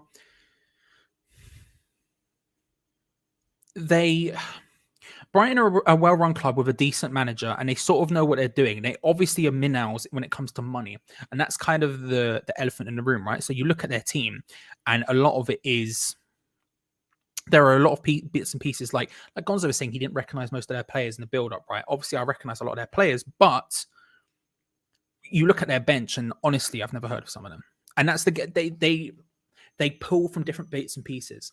And the bigger problem I think with Brighton to an extent is their big purchases, their big purchases, Jahan Bash and Pascal Gross, although have been good in spurts. I think Gross has been good a lot more than Jahan Bash has been, but they haven't quite fully paid off. They're decent. They're decent, they work hard, they play hard, they've got a good manager who's tactically quite on it, and they're certainly more than the sum of their parts. And as Ed says, to an extent, if they had a decent striker, they'd be up there. Look, Mopai decent, but he's not the level. He's not hugely. He's not unreal, you know. I think they're a decent side. I think Brighton maybe get a little bit hard done by him. They're under counter attack here again. Thomas Souček tries to stop it. Played back across to the left hand side.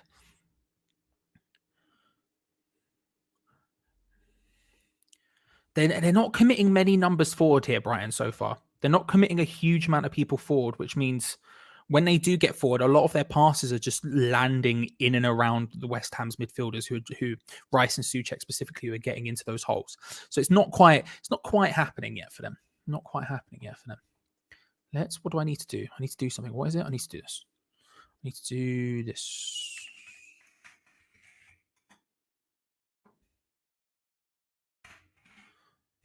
Change that. Yeah, I want to see. So I'm just pulling up who scored so I can have a better idea of what their formation is, because I haven't been fully able to tell yet. They're saying 5. They're saying 3 at the back. They're saying 3 at the back with Byrne, Webster, and White, with Gross on one side and Moder on the other. Interesting to the idea of Pascal Gross out. I have noticed Pascal Gross out wide, and Alzate playing in the centre. I would suspect those two would be moved around. I don't know. We'll see. Bowen trying to do something, runs it out of play. Should Scott Parker be fired? Don't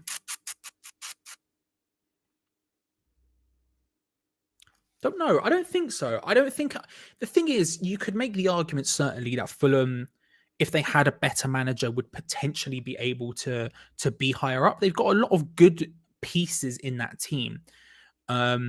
But it's not a whole side. Again, it's one of those things where you look at, say, when we have our first 11 on the pitch, you're like, okay, that's a very balanced, a very whole-looking team. There's not a hole in it. I mean, like, you can make the argument maybe Cresswell left back, but you're not looking at it and going, that's a big problem. I think Scott Parker's got a difficult job on his hands where he has some really good pieces of a puzzle, but he's not got the whole puzzle yet. If I were Fulham, I would be tempted to fire Scott Parker, but only if I could guarantee we could bring in a manager that would be able to guarantee that side do better. Otherwise, I think it'd be a case of you dropping back down, you continue to build, you come back up again next season. Some of those players, I suspect, will leave. For example, Lookman's on loan, so he's definitely going to go already. So it's a bit of a problem, but they might be better placed, just keep building. I don't know whether their owners are happy with that, but I think I think Fulham in general, maybe that's the place they should be. I don't know. Mopai is championship at best, and Welbeck's past it. I agree. I do agree. I think Mopai has the ability to be a Premier League striker, but it's just not quite happened for him yet. When Mopai is good, Brighton is good. If they get a speedy striker, then they'll be top 10 contenders, says Eric. Yeah, again, I think Mopai is decent enough. I just don't think he's first choice starting every single game Premier League good. Not yet anyway.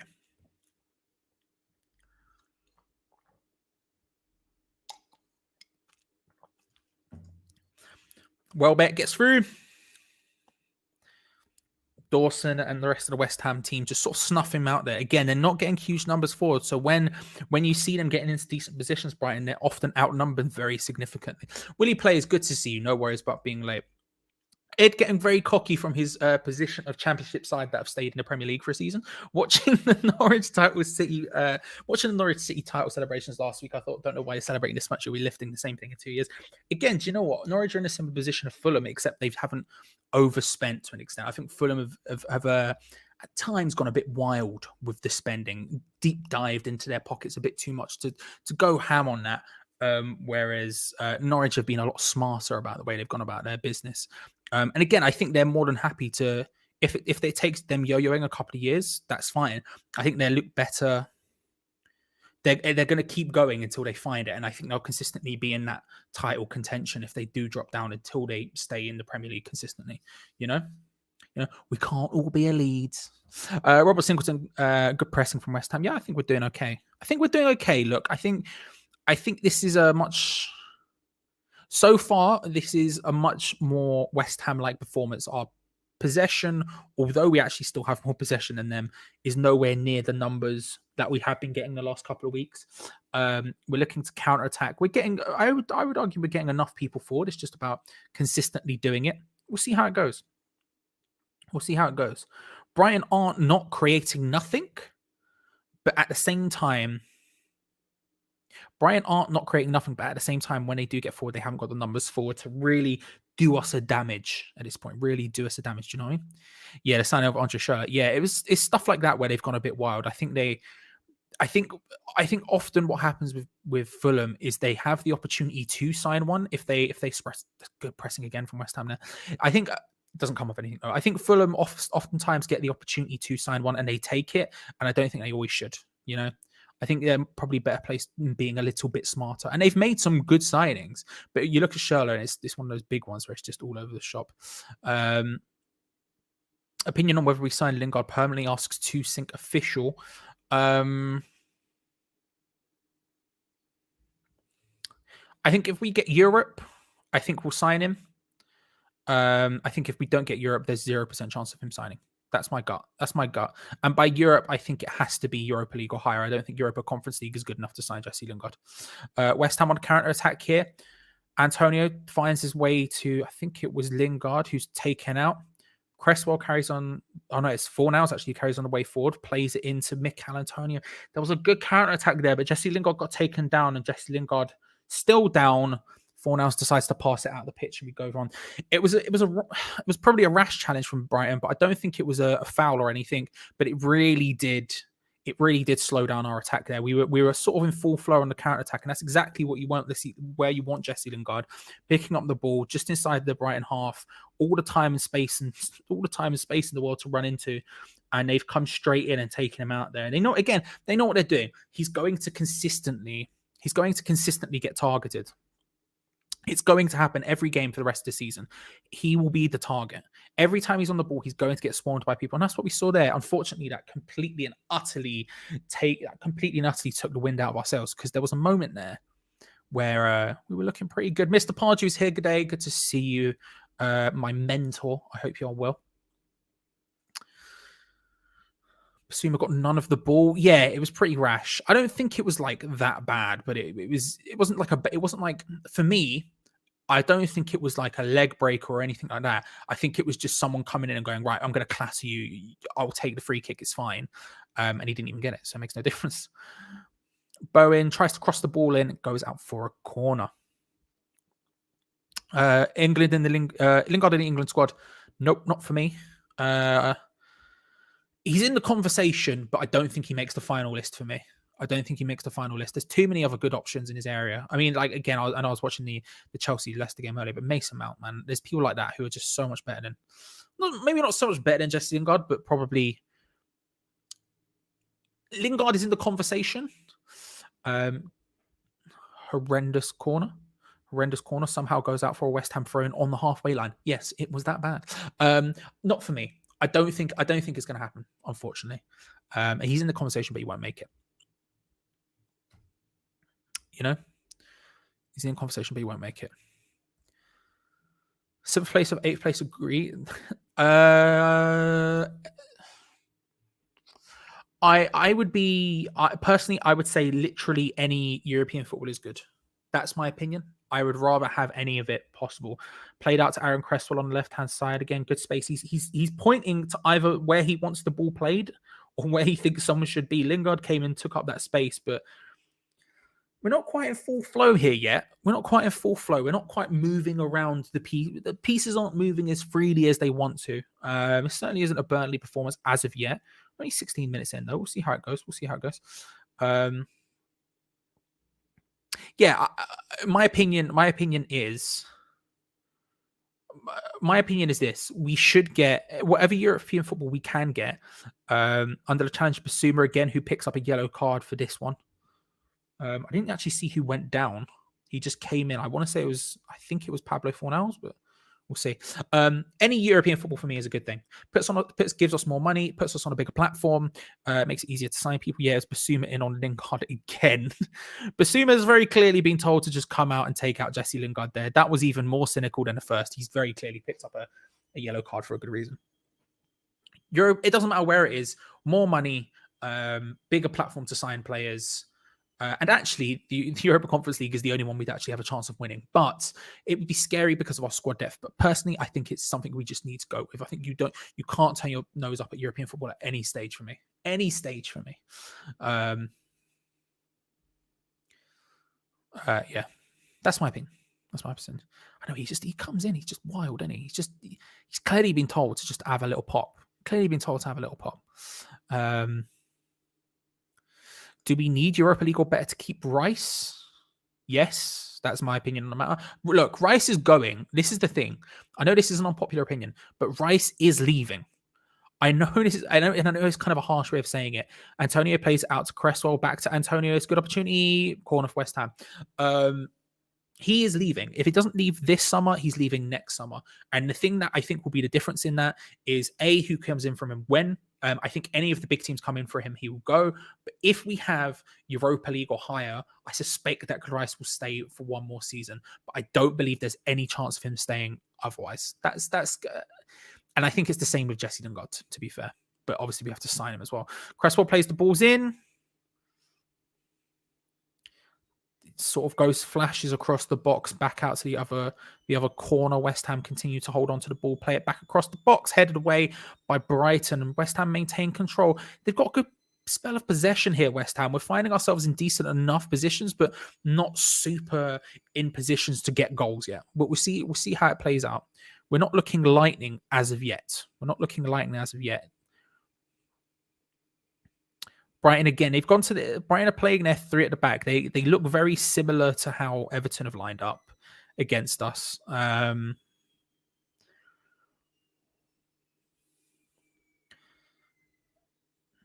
see how it plays out. The Europa Conference League is the new European competition. The Europa League 2, as they were calling it for a while. It's the new Europa League competition that's underneath the Europa League. Whoever won, the way to qualify is whoever wins the League Cup goes into the Conference League. Obviously, City won that, so that net goes back to the league, whoever is the highest up. So at this point, it will probably be 7th place gets Europa Conference League.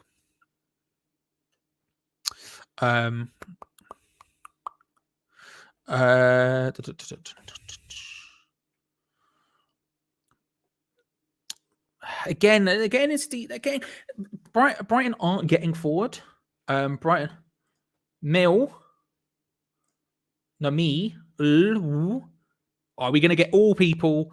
Are we going to get all? It's an exciting time. We were. See you later. Good. Enjoy. Nice to see. Brighton aren't not getting in good positions here, but they're just not getting enough people forward. They've got a corner here, which isn't a bad opportunity for them at all. We'll see what happens. They've got some big boys in that team as well. Dan Burn is flipping massive, for example. Look at him. He's standing over Antonio. He could basically swallow him whole. He's huge.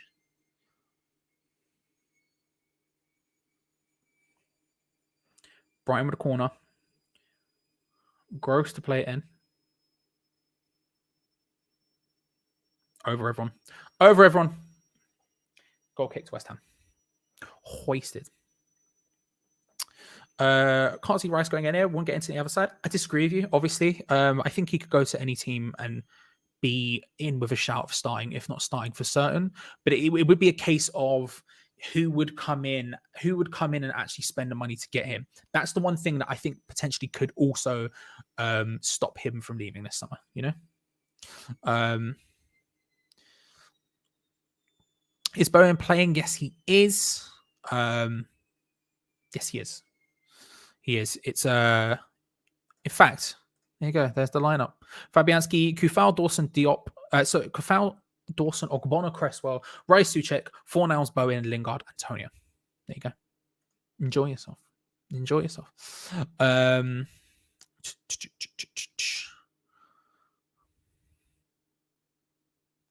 But what's the point in getting kicked out by a team for Bucharest in the semi-final and then finish 14th in the league? Money, and European competition brings a level of prestige that you can't get otherwise in terms of going to sign players. Right now, if we were going up against, say, Leicester or Everton Everton's a better example than Leicester. If we were going up against Everton to try and sign someone, they would pick Everton 10 times out of 10, or 9 times out of 10. The only reason they would come to West Ham is because we promised them more money. If we are in a European competition, we can say to them, we also are in a European competition. That's a bigger platform for you to show off your skills and show off your abilities and everything else. It makes it more likely that we can sign better players. That's my opinion on the matter. I think it's a big deal. I think Europe in any shape or form is a big deal. Good opportunity for Brighton again. They're getting a little bit more people forward here. Johan Bash with a wild swing of the foot doesn't quite go anywhere, but they maintain possession of the ball. Brighton outside the West Ham area, passing it around, trying to find another opportunity to work their way in.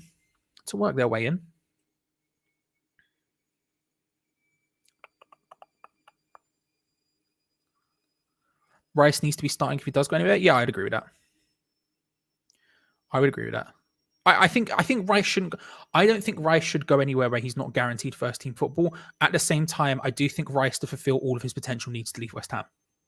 Sucks to say, and again, I know I don't like talking about it. Fabianski collects the ball, West Ham. As much as I don't like saying it, and it is a very harsh way of wording it, I do think that's just kind of the case. He needs to go. We are so poor once again. We're not exciting yet, Alan. Mr. Pardew. We're not yet.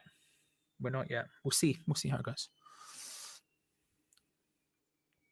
Palace Haunter, like the Pokemon, says Palace should be a top club in London.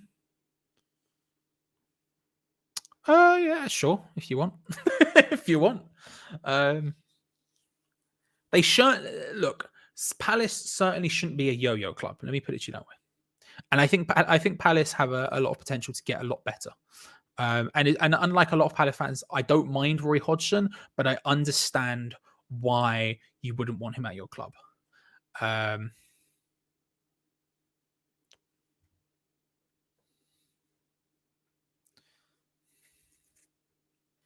do we build on this season? Asked Quilliam. That's a good question. Antonio flashed across the box. Goal kick for Brian. Not a bad opportunity. Again, we're not in full flight. Everything feels a little bit too stretched for us so far. Jesse Lingard collects the ball, plays it out to Aaron Cresswell, who flashes it in. And it's in a really good position. And Antonio attacks it. White does well to get involved with Mikel Antonio and not make it easy for him. Good play. Good play by Aaron Cresswell. Not quite perfect. Antonio, when isn't he looking done for? Man looks. Antonio on a football pitch looks like me after climbing some stairs all of the time. Tired, worn out, done for the day. But he's like that from minute one, as I am after step one. You know what I mean? How do we build on this season? I think it's a case of. I think it's the signings. I think you have to make the right signings. I think you have to. There's two things we need to do. We need to back Moyes in the transfer window in order to make sure that when someone's injured, the entire plan doesn't fall apart. We can't do anything. Equally, we need to come up with a plan B. There have been a lot of games this season where it's not been working and we haven't been able to change to a plan B because we don't have one. Those are the two things we need to improve next season. I'm not expecting us to compete for European football again next year. I think if we keep the bulk of this, Rice is the only one I'm really scared is going to leave, and Lingard. But if we can keep the bulk of this squad together, we've got a really good chance of doing really well next season. Not as well as we have done this season, but really good. But those are the two things for me. We need to back David Moyes to ensure that when someone gets injured, we don't have a situation where we have to get rid of everything. And we also need to find a plan B. Moyes needs to come up with a plan B because there have been times where we've needed it desperately and he's not been able to do it. That's my opinion on the matter. Also bring back Big Jaws, but there's things. Lingard goes down in the area. I don't know. It didn't look like anything to me, but no one's claimed it. Jesse Lingard is still on the floor. Please get up, Jesse. Not in terms of I think you're injured. Just get up. Just get up. We'll see. Rice's classic English overhype. I disagree. Saying Busquets gives him a run for his money shows how good he is because Busquets has been one of the best defensive midfielders in the world for the past decade. And just because he's old doesn't make him bad now. I think he's still very good. To say that he's overrated is it is what it is. It is what it is. I think I do, Logan, but I don't know. The truth is, right? Basically, okay, I'll lay it out there. I've had a rough couple of weeks. I've had a very rough couple of weeks, so I've just been very busy. I've had some stuff to do. I've had to leave the city very briefly and stuff. There's a lot of things been going on that meant I've just not had the time to sort out. I did have like 3 or 4 guests lined up, but obviously 2 of them haven't been on because I've missed 2 episodes. So today's job after this is to go and message them all and figure it out. Logan, my plan was though, is to get you back on during the summer. At the very latest, if not sooner, I want, because I'm starting to line up the summer guests. That's what, in my head, I want all the big hitters. I want Logan, I want Rebecca, I want Peach, I want all the big hitters on. So I will message you. I'll hit you up and we'll figure it out. But we'll see what it is. 2 Spanners, everyone. Hey, it's a Hammer Chat Patreon. Get involved. Have a little gander. Have a little gander. Bro, just like get up. Do you know what I mean? Just stand up. Calvin Phillips is better than Rice, I think, from what I've seen, to be honest, as Callum Johnston. If that's your opinion. I'll be honest with you. I disagree with you. But at the same time, if that's your opinion, hey, why would you feel that? That's a good question, actually. Why would you feel that, Callum? What's your opinion? What's your opinion? Why would you say he's better? I'm interested. I'm intrigued. Also, if you support Leeds, give me your perspective from Leeds' perspective as well. I'd be interested. If you support West Ham, even more interested. Ed, however, not interested. Not interested. But he did watch Shrek the musical last night. Why not? Now I've got the songs from that show stuck in my head. Hate it. Listen, I think you've done that to yourself, Maggie. I think you've done yourself in there. Thank you. Expect a DM when I forget to sort it out again. School's out this week. Oh, perfect. Of course, yeah, of course. We're at the summer holidays now, basically. We're at the summer holidays, of course. Well, then I'll definitely and of course you're a big hitter, so you're one of my favorite people who comes on. And Rays as well, actually. So we'll make it happen. Do you reckon Lingard will get shot on target? £400 bet on it. First of all, that is a bold bet. Secondly, I suspect we will at some point. He's getting in decent enough positions to take shots, but at the moment he's not taking them. He's looking to play other people in. So I suspect it will happen. If you want to be a teacher's pet, something. Rock got no reason. Rock got no rhyme. I've got to make it to school on time. I've been having a lot of conversations about Jack Black recently. He's just a great guy. Oh, it's just good. The only reason West Ham bottled the Champions League is because they have missed Rice. They should sell Lanzini and target this player from Getafe for depth. Well, I don't know that player from Getafe. What I will say is, I think there's a couple of different. I think there's more reasons than that. The squad depth isn't there for a Champions League run, and I don't think we've been good enough in the final third throughout the course of the entire season to make Champions League a reality. We could have, we might not have. That's my opinion on the matter. I don't think it's just solely because we missed Rice. And I don't know that player. Unfortunately. My Getafe knowledge isn't what it could be. I was going to say should be, but isn't what it could be. That's the way I'll word it. I saw it yesterday on Twitter. To get Sancho to United, the idea is them offering Lingard to Dortmund, and it's some sort of swap deal. I don't believe it personally. I see why Dortmund would be interested to an extent, but I don't think he particularly fits Dortmund's recruitment policy. I think that's just one of those. To be honest, I think it's just one of those rumors that comes around where you just go, here is a player who's expendable. Here is a player they want. 2 + 2 = 4. I don't think it does in this case. I think it equals 5. I don't believe it. But I did see it yesterday on Twitter. I don't know where it's also come from. I've just seen it mentioned. Shot from Trossard from range, blocked by West Ham. Fabianski comes and collects it. It's been a rough game.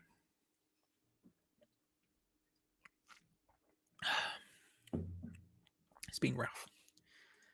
Meepo or the BRIWHU. One day, maybe. Never again, probably, but you know.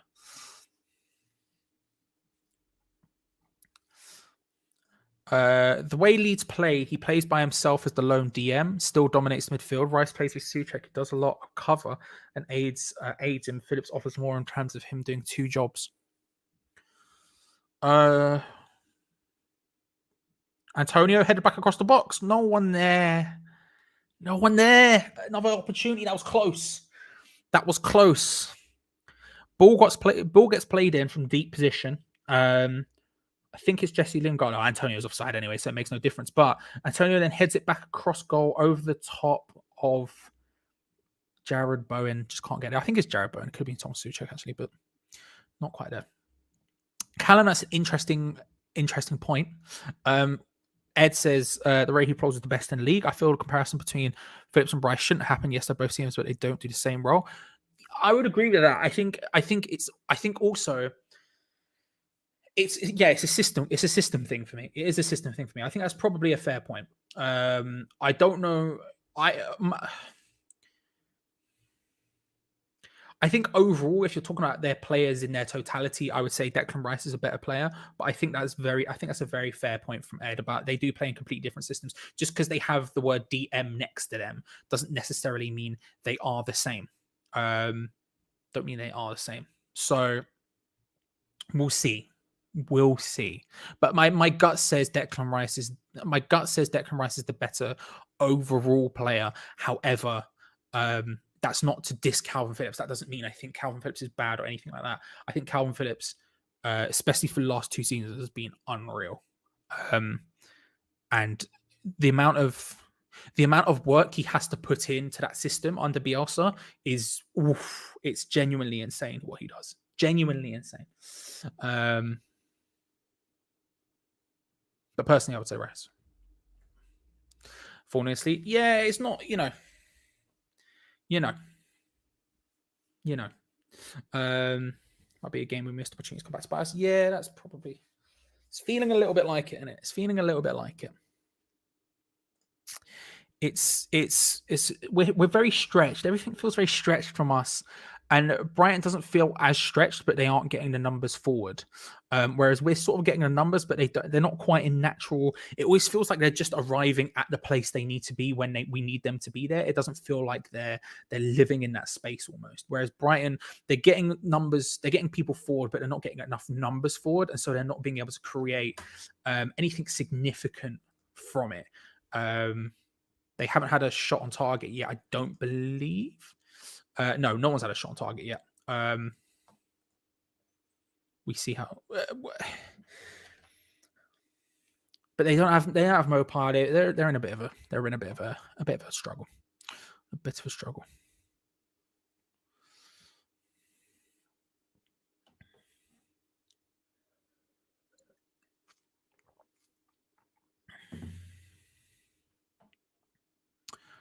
The specific role Phillips plays, he's the best in the league. Who would you say plays that same role in the league, Ed? I'd be interested because you obviously watch Leeds significantly more than I do for obvious reasons.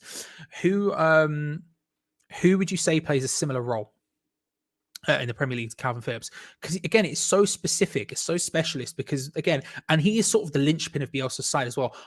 Like one of the biggest compliments I could pay Phillips is I think the Leeds without Phillips wouldn't be probably. I would make the argument might not even be in the Premiership. Like he's been so influential in that system. You would have to find someone to replace him would be an insanely difficult task because he does so many different things and his work rate is so strong and he has so many different facets to his game. Who would you say plays a similar role in the Premier League? I'd be interested to think maybe Fernandinho, maybe, I guess. Honestly, I was thinking Basuma a little bit, but Fernandinho's not. I guess, yeah. Potentially. I guess Fernandinho is a pretty fair comparison. Fernandinho's past it, unfortunately. It's a shame. It's a shame. Hang on, my wire's getting. Give me a moment here, people. My wire's getting all. It's all over the shop. It's fine. We figured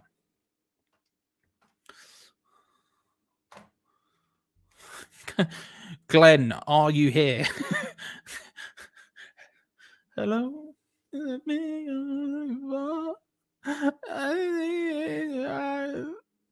I don't know why I'm singing that. It just came into my head. How old is Basuma? I think he's on 24. My gut says 24. I can find out. I can click on a button. and find out very quickly. Yves Bissouma is 24. Bang on.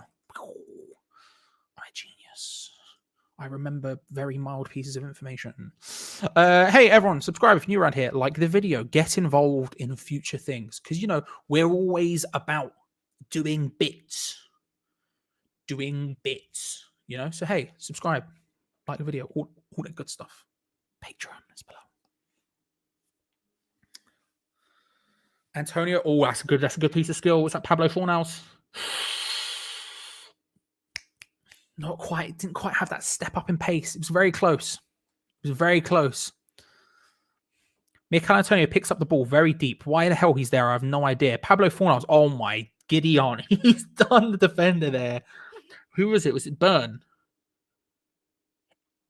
It's not Byrne. I think it's Wyatt. He's made him look like a piece of cream cheese. What an absolute baller move. Doesn't have the pace to get ahead of him, but maybe have had to take shots slightly earlier to make anything work from it. Great piece of skill. Not quite working.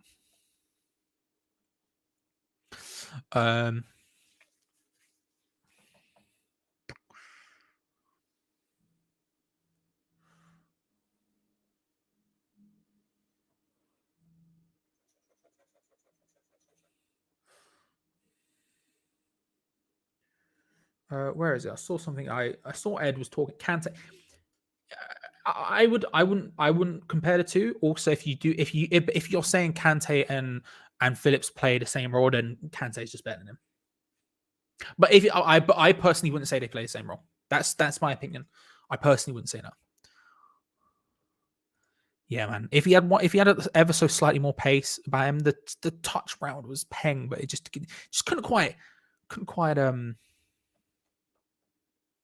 he just didn't have it. He just didn't have it. Wish he did, but he didn't. Peach is here, ladies and gentlemen. He's having Hawaiian pizza.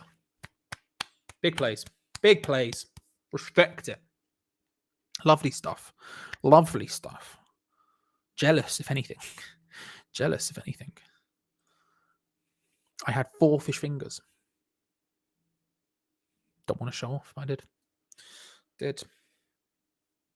I've got like a meat pizza in the freezer. I might have that. I don't know. Yeah, we'll see. Gross in a good position for Brighton. Puts it back in again. Brighton just don't really have the numbers forward. But to be honest with you, Brighton have found some okay balls. Brighton have found themselves in okay positions, but they just don't commit. They haven't been committing really any forward. And again, they sort of almost look to be playing similarly to Everton did against us. They've got the 5 at the back system. You've got the sort of packed out midfield, but it's not necessarily a free in the same way that Everton did. But those people aren't really daring to get forward. Basuma, Alzate aren't really daring to get forward too much. So they're trying to just create, just get that space compressed, and it's not working a huge amount. Lingard is getting into good positions. Lingard, Fornals, Brighton get the block, Fording back across the Sufal, tries to play it back. Antonio can't get his head to it. Lingard hits it, it's blocked. That was a huge opportunity.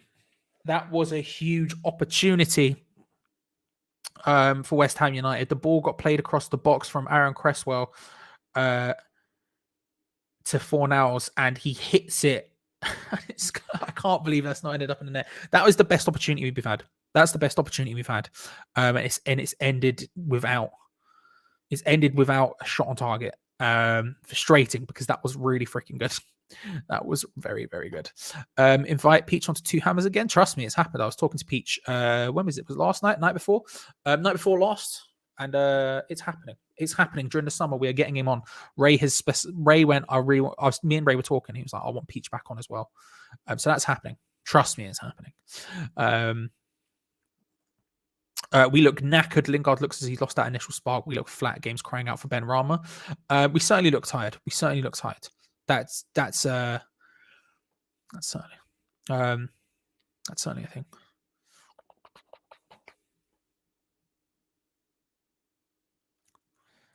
We need a target man striker like Chris Wood. I don't think Moyes would enjoy a target man striker. I like Chris Wood. I won't lie to you. I do like Chris Wood, but I think specifically We need someone who's basically Antonio but better. Someone who's strong but has the pace and strength to hold people off, because they're going to play in a very isolated role. Although again, we're playing 4-2-3-1. People there played across the box. West Ham can't quite get there.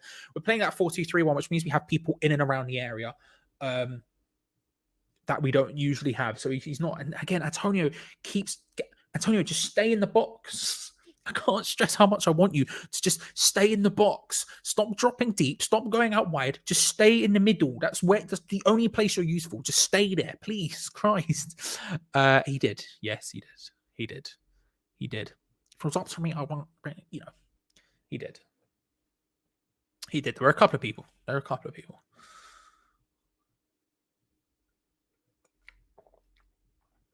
But feel free to fight him anyway. Bowen? Oh, fam. Feel free to fight him anyway. I'm fine with that. West Ham, another great opportunity. Ball gets flashed into the box, and I don't know who got the final touch on it. But Brighton, again, we're finding more space here. We're finding opportunities. A late goal in this half would be perfect. It would make it a heck of a lot better for us coming in at halftime. We're having a good spell here. Fornals doing something a little bit special. Gets it to Souček, who hits a pile driver. Fornals can't get his head on it. Flipping heck. Fornals is having a really good game here. Spins, little touches, really making things work. He finds the space. Souček on the edge of the area hits an absolute pile driver, similar to that of Yuri Tillman's in the FA Cup final, of course. It's a good save. It spins up in the air. Pablo Fornals jumps to try and get his head on it. He's just underneath it. Can't quite get there. And Brighton slightly again I don't want to say getting away with it, because they've defended relatively well, but we have found consistent opportunities in the past 5 minutes we haven't found in the rest of the game. The numbers getting forward are good, but specifically we're finding good shots. And I don't want to say Brighton have got away with it, but again, it's one of those little things. It's one of those little things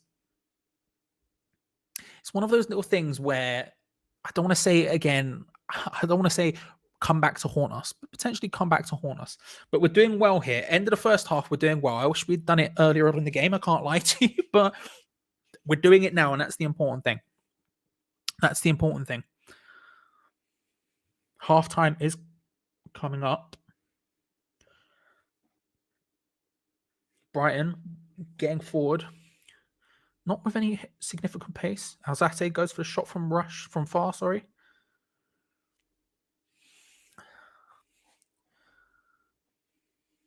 Brighton again, just trying to find their way in it, taking their time, maybe looking for another shot from range. Their shots from range have been a little bit wild so far today, Brighton. Nothing significantly dangerous.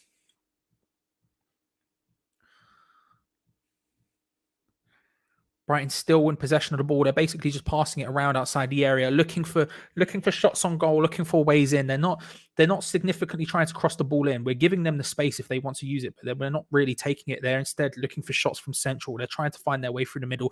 Lots of quick 1-2 passes, trying to find that space. Can't quite manage it. We're having a look at the Souček again. Fornals. Fornals does beautifully there, and it lands to Thomas Souček, who hits it. It's relatively easy for the goalkeeper, but can't hold it. And Fornals, just an inch taller, that ends up in the back of the net. And then the opportunity again there, shown again. Fornals getting in the center. It was pulled across to him. He's fully outstretched, manages to direct it towards the goal. It deflects off Brighton, and that is half time. It's Brighton 0. West Ham United 0. You'd have to say that we probably deserve the go-ahead to an extent, but it's not being easy by any stretch of the imagination. We've had a shot on target. Brighton haven't had any out of our 7. Only one of them have been on target, but we're making it a lot more difficult. That last 5 minutes specifically, a lot more difficult than previous. One shot on target in the game, not great. Not good enough. But certainly that last 5 minutes has shown positive signs coming into that second half. If we can match that to any sort of significant extent, that'd be good. That will be good. I feel more. Peach says I feel more comfortable going in a half time than earlier than 0-0. You're not wrong. No bravery, says the Bloodless. Fair. Again, I think the Well, we've actually had two. Okay, so who scored is now updated. We've actually had 2 shots on target. So we're asking who got them. It was Souček, that last one, and Pablo Fornals, which was that. I suspect probably that last one as well. Very, very quickly in the end. It's one of those situations where I think you're looking at the end of the half and you're thinking that is significantly better than it was for the rest of the half. Usually, when you have half, how do I word this? The first 35 to 40 minutes, I think we were probably better, but we weren't. Well, I don't even know if I'd say we were better. It was very much it was very much burnt rubber. It was 0-0. There was nothing special going on. They weren't committing enough people to get forward, but they were finding good spaces. We were committing the numbers, but we weren't finding any sort of significant ability. However, when it comes to the shots getting off and everything else, there wasn't anything special there. But then when it comes down to that last 5 minutes or so, all of a sudden we're genuinely finding space, we're finding good opportunities. And I think Pablo Fornals has been super important in that. Some of those little touches. Gonzo, you're a man who appreciates a nice little good touches. And flick. Good touch. I do like a light touch. Flick. I've heard you love certainly a do. Flick. And Pablo Fornals, I'll tell you what, he had a lot of them. He was a lot of little deft flicks here and there. Yeah, I mean, he's grown into the game. He's grown into the half.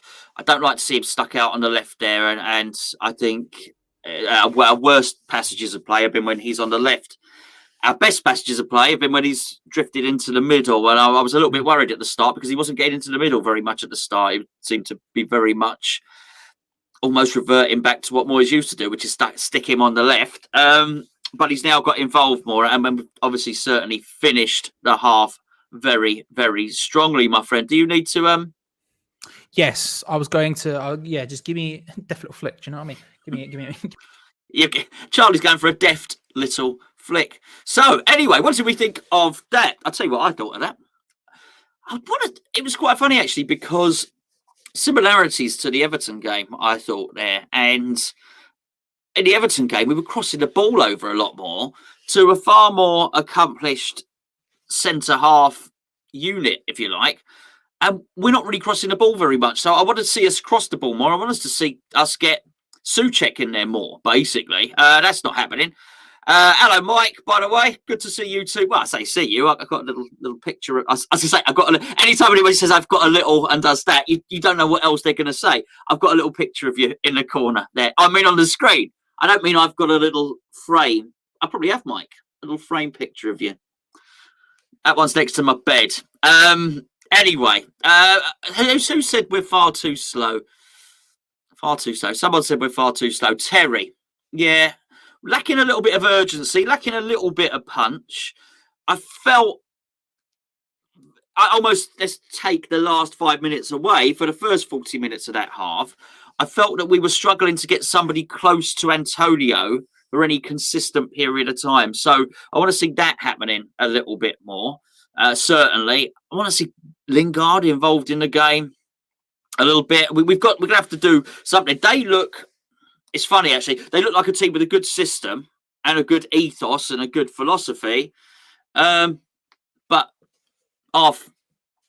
probably half their team missing and the rest of them are crap. So I do, Mike. I really do, my friend. I really do. The fire's still burning. The picture's still on a mantelpiece. I haven't even got a mantelpiece. I haven't got a fire. Radiators. Lots and lots of radiators. All Things Leeds says hi, Gonzo. Gary Graceland, no flow. Loss of mojo. Yeah, quite right too. The latter part, the last few minutes gave me a little. Geo will ask later. What were you thinking at half time? And I wouldn't have been thinking great things at half time. I would have been, but now I think actually I'm a lot more positive about the second half, you know. So, Sketch says if we had confidence and ability of Brighton's passes, it would be so much more threatening. Our passes poor. Yeah, I mean they're zippy and quite sure in what they're trying to do up to a point. You do get the impression, though, we've got sort of Fornals there. I'd like Souček's long shot. Antonio's busy and looking quite menacing. And All Things he says, have you taken a minute to laugh at Chelsea yet? I haven't. I know I did. I wry smile because I noticed when we were doing the build-up show that the goal was ruled out because everybody was sort of laughing there. So I gave a wry smile. So I'm also pleased for Leicester there. Actually, I mean that's great if they finish top 4 and win the FA Cup. That really is quite an achievement. That club has done bloody well in the last few years. Someone's making some naughty tackles on. Oh, that's my old man. Some naughty tackles on Lingard. Fornals at the centre of all our best work. Yeah, they are trying to ruffle Lingard a bit. I think they're trying a few sort of saucy tackles, really, not just on Lingard. Maybe we can juggle things around a little bit. I do want to see Fornals in the middle more. There's just no point in being on the left there. But he's growing into the game. Hopefully, Souček, he's going to sort it out at half time. He's going to get Souček in the box more. He's going to get more crosses. And let's get Soufal into the game. Soufal is not in this game at the moment from an attacking aspect. I want to see him getting in the game. Bowen has had some moments. Look, I'm sure he'll have a little tinker. Charlie, did you have a little tinker? Just a minor one. Just a minor. Not a big one. A tinkle. Yes. Like a piano player. I don't know. Playing the scales. Chopsticks. Let's go with chopsticks. That one, yeah, absolutely. Gonzo, what's your favourite fruit? Welcome to the watch along. Cherry. Oh. In season. Cherry. Real big, juicy red ones. An in season plum, a Victoria plum. Okay. A nectarine. The peach is too furry for me, for my liking. Why would a fruit have fur on it? It's sort of half fruit, half mammal. The peach, isn't it? Really? I don't know whether to eat it or stroke it, Charlie. Or both. Both. Like I do with a cat. You eat a cat? While stroking it. Oh, bloody It's not a lot of difference between a cat and a peach. Bloody hell. I don't even know what to say. Here's a question, right? I think those last 5 minutes, we showed that we could more than easily enough break down this Brighton side. We got in good positions. We were getting shots away from good positions. It wasn't just taking wild shots. Fornals was getting a shot inside the 6-yard box. We were doing it. But we weren't quite there. How do we go from what we were doing before, which wasn't getting anywhere near to that consistently, to where we've been in the last 5 minutes? What changes we need to make at halftime? Well, I was sort of talking about this when you were having a Donald Trump. I feel we need to get somebody closer to Antonio, and Fornals needs to be central more than left if we can do that. Lingard's not really impacting the game, so we might as well put him left and keep Fornals in the middle, because at least we're seeing an improvement in the team, and Lingard could possibly impact the game from that area anyway. In fact, I'm sure he can. I'm sure he can play some 1-2s with Cresswell, maybe cutting on his right foot, bend a shot with his right foot into the top right-hand corner. Big Swaz. Sorry? Big Swaz. Is that a big Swaz? Yeah, Big Swaz, top bins. What's that mean? Just Big Swaz techers, you know? I don't know about the big Swaz, Charlie. You saw what Tillman's did in the FA Cup final. Big Swaz. I didn't see it. I wasn't watching it. I was here. Oh, I assume you would have. Yeah, I know, but I assumed you would have seen it. Well, to be fair, it happened before you started the show, but also I assume you would have seen it anyway. I don't know what a big Swaz is. It sounds like a Tommy Tank to me. Just a big Swaz. Okay. I think we need to. I was just saying to the lovely subscribers and viewers, that they are very lovely, by the way. They are, and you can be one if you want. Subscribe, like the video. I will subscribe to Hammer's Chat. I will do exactly this.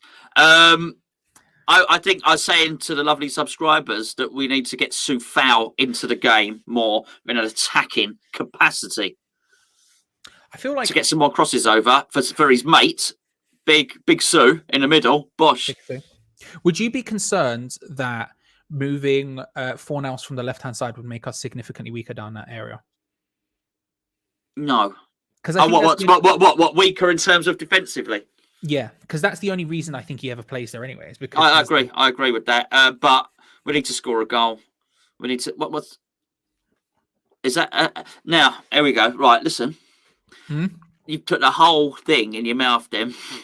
Mhm. Is that an easy peeler, or is that? Do you actually know the name of that fruit? Is it a clementine? Is it a mandarin? Oh, it's bitter. Oh, it's very bitter. Look It's at a his eyes. mistake, is what it was, Gonzo. It was a mistake. It was bitter. What, You sure it wasn't a it's easy. lemon? Look, but you sure it was a lemon? Do you know what it's not the sourness of it.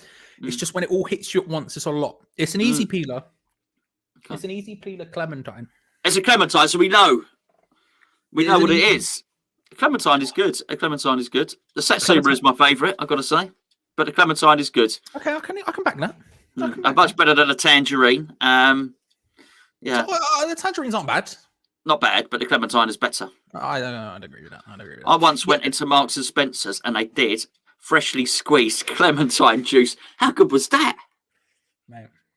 I will say though, if you're going Morrison's, don't get the clementine juice. It's trash. It's probably clementine concentrate. It's probably it's nasty. Yeah. I was excited. I thought we were going to have a good time, but there was a bad time.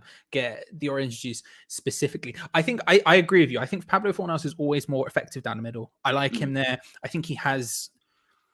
The thing is, I don't think Jesse Lingard doesn't have that range of passing, but I think in very tight spaces, I just trust Pablo Fornals to find that pass more consistently. I think potentially putting Lingard out on the right is a decent idea because that just will enable him to have more space to run into, you know? I think Gross, who's playing at right wing back, is getting quite far forward consistently. If you manage to find Jesse Lingard the ball out on that left-hand side, he can do what he does best, which is picking up the ball and just running the entire length of the pitch. And I think all too often I'm seeing him in that middle set, in the middle of the area, in that sort of 10 role, picking up the ball, turning around and playing quite a simple pass with one touch. Like there's no dynamism to it like there usually is with Jesse Lingard, whereas at least Fornals is showing a bit more of that. So I don't disagree with you. I think switching it around, like my concern would be the defensive aspects of it, but ultimately Brighton aren't.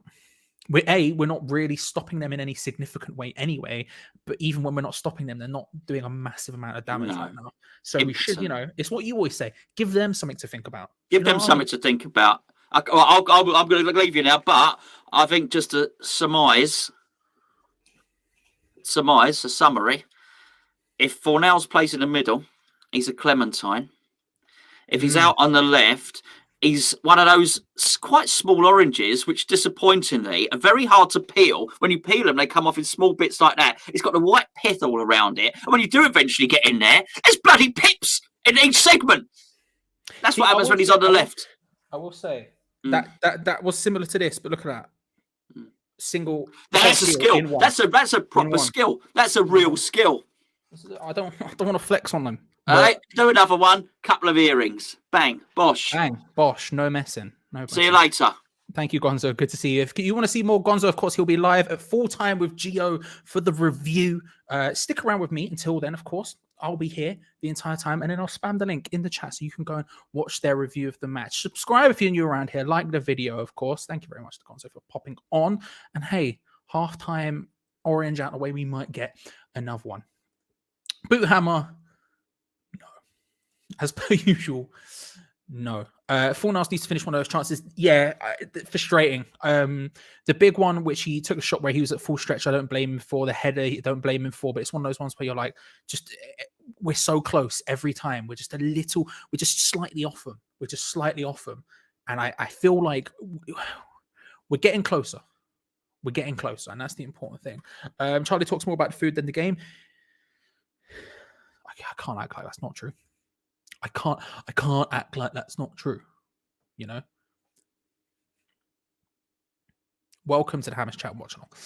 So second half is getting very close to getting underway now. I'm putting my earphone back in just in case I can hear one of the players say something. Brighton have just come out on my screen. I'll let you know when we kick off for the second half, so you're aware of how far behind I am, because apparently Now TV, you pay for it and you're still miles behind. If you're looking for a link for the game, we, of course, don't show it on this screen because YouTube would come and they would kill us.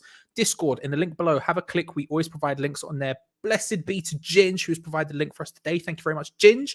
Go and have a click. Go and have a look. Have a grand old time. Here we go. Second half is almost underway, ladies and gentlemen. It is We've got 2.5 games left of the Premier League season, the 2020-21 season. It's Brighton versus West Ham. It's 0-0 as we stand. The second half is about to kick off. And the players have got underway. Here we go. If we can start this half as good as we ended the first, it wouldn't surprise me if we were close to getting a goal. If we would get a goal sooner rather than later. Sat says, whenever I do a 1p or Satsuma, it ends in looking like the you know what I mean. You know what I mean. You know what I mean. Good interception, good tackle instantaneously. Antonio battles off one Brighton defender. He's charging through. And that is why, ladies and gentlemen, I said earlier on to Woody Allen's question, if I have a shot, if I have one person to take a shot from 25 yards and I want it to guarantee to not be on target, it would be Mikel Antonio. What a swaz. Huge. Also, to the person who knows I'm quoting the F2 freestylers, I can't help it. I just find the word swaz too funny. I'm sorry. Whoever said it, I saw it come up in the comments. I didn't bring it up because I didn't want to confuse Gonzo anymore. I was already speaking words he did not,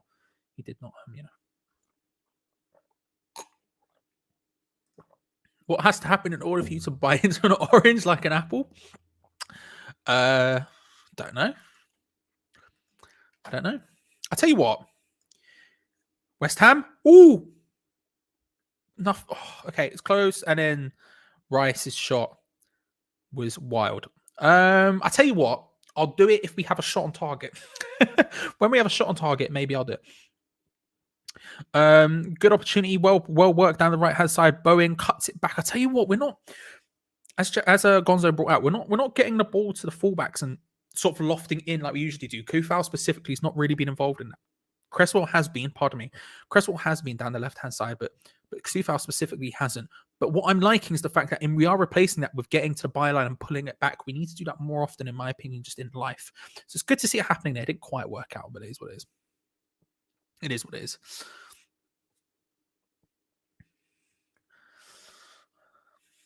So far, I'm not ecstatic, but I can deal with it. If we continue the pressure that we had in that end of that first half, and we seem to have started relatively brightly in the second, then I'm verging on becoming happier. But so far, I'm not ecstatic with the performance or anything. Rudiger is better at taking shots from outside the box than Antonio. How many times has Antonio scored from outside the box, do you reckon? I don't know the stat, but it's something I would like to know. It's something I want to get into and just see what's going on. Because my bet is not many. Not many. It's not really his thing, is it? Every time he shoots from outside the area, I'm like, 0 chance. 0 chance. Kufal still playing the game. He's impacting the game so well defensively. Yeah, that's a fair point. That is a fair point. It's not. He's certainly not having a bad game by any stretch of imagination. He's just not being as involved in the attacking third. But I think that's a fair point, Logan. I think that's a fair point. Not sure. Not many. Yeah. So he just doesn't. Antonio. He just doesn't. He's just not one for doing it, is he? He's just not one for doing it. Rainbringer says, Everton fan here. Hope you win, West Ham. Thank you very much, Rainbringer. Subscribe if you're new around here. Like the video. We appreciate it. But thank you. Appreciate it. I hope we do as well for obvious reasons. It's none. Looked it up. Thank you, Sean. Unreal. I don't know why he tries. He will. I can't remember. At Upton Park, he scored against, was Birmingham? No, Birmingham wouldn't have been in the league. Who was it he scored against? I don't remember who it was. He scored a goal. I was standing behind the goal and he hit it with his left foot. He came in from the right-hand side, hits it with his left, it goes in, but it was Welbeck. Fabianski save. It was a good opportunity from Brighton again there, getting into a decent position. Not enough people. They were streaming in late. Fabianski gets his foot down and saves it solidly. We're getting a replay here. Let's have a little deeps of the situation, shall we?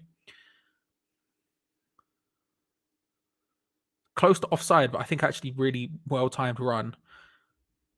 Jahan Bash does well. I think it's Jahan Bash. Tries to play it across to Welbeck. He tries to put it into Welbeck at the far post, but it's a good save by Fabianski, who gets down well, sticks a foot out, makes himself big. Good save. Good save. Good save.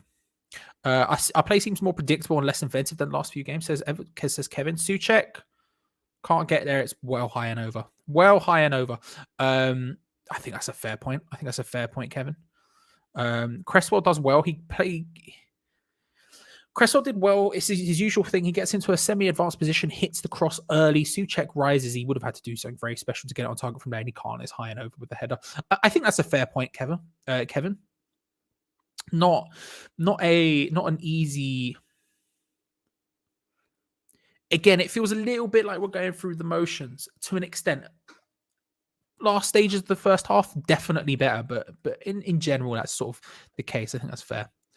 They're kicking lumps out of Lingard, says Chuck. Yeah, they really are. I mean, every time Lingard gets the ball, someone is closing in on him. And again, I think that's just going to keep happening. You know, our job as West Ham isn't to stop that from happening. It's to make it so he can almost be the distraction, run interference. You know, you want to get to the stage where when Lingard is getting closed down, we have the options to alleviate him. To alleviate the pressure off him while getting other people in good positions.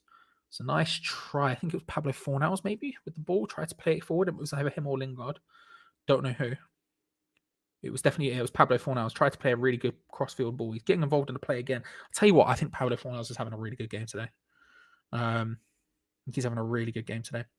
Yeah, the job for us isn't to stop people from doing that to Lingard. It's to make sure that we can capitalize when they're distracted trying to do it to Lingard. So like today, for example, they had Basuma just go, right, I'm going to take out Lingard from the get-go. A, he's on a yellow card. We need to be exploiting that. But B, at the same time, we have to say, all right, your arguably your best midfielder is concentrating on one player right now. Let's take advantage of that. Fornals find good positions. Souček, Rice find good positions. Bowen find good positions. And instead, that's not quite happening full force yet. But we're getting there. Again, we're a little bit better in this second half than we were in the first overall, but we're not quite as good as we were in that last 5 minutes. Fornals, great play. I think he's having a really good game. Pablo proving his worth. I think he is. I've always liked him, but I think that's a fair point. Did Welbeck have a shot on target? He did not.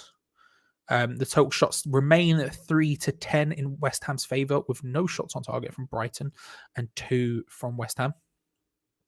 At least as far as who scored goes, which is where I get my stats from during the game. Every goal Antonio has scored has been inside the box. Again, it doesn't surprise me. I can't remember whether that one I was talking about was outside the box. It was on the edge, certainly, but I don't remember whether it was outside or not.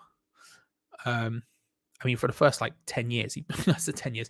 For the first 3 seasons, he basically just back post headers, wasn't it? If we're being real about it, just back post headers. West Ham on a counter attack here. Decent opportunity, decent numbers, but Lingard, Antonio with literally no inventive movement whatsoever, plays it across to Soufal, tries to chip it back in towards Antonio. That was annoying. That was a decent opportunity. We had a decent amount of people forward, and it just didn't quite work out. Feel like we could have done something a bit more inventive there, something a bit more interesting. Lingard got into a good position, but was drowned out, and that's okay. But Antonio was just standing next to him, not finding space, not doing anything inventive, just sort of pass the ball. It's you know. Thank you. I'm just a genius, Fo. You know, former accountant, all up here, numbers, mate. Numbers. I know loads of numbers. Watch this, 452. That's a number. Love that. Do you know what I mean? I just know them.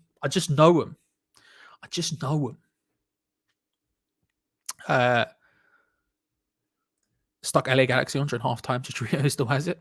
Fair. Who are they facing today? How's the MLS going? I haven't thought about it in a while. Started to stretch a bit, which is more in our favour. Definitely, Migsy. Definitely. We want them to stretch forward. We want them to give us space. And this is what they've done again. Jesse Lingard's getting the opportunity on the ball here. He's getting the time and space a little bit more with the area, with the pitch ahead of him to run into, which is good.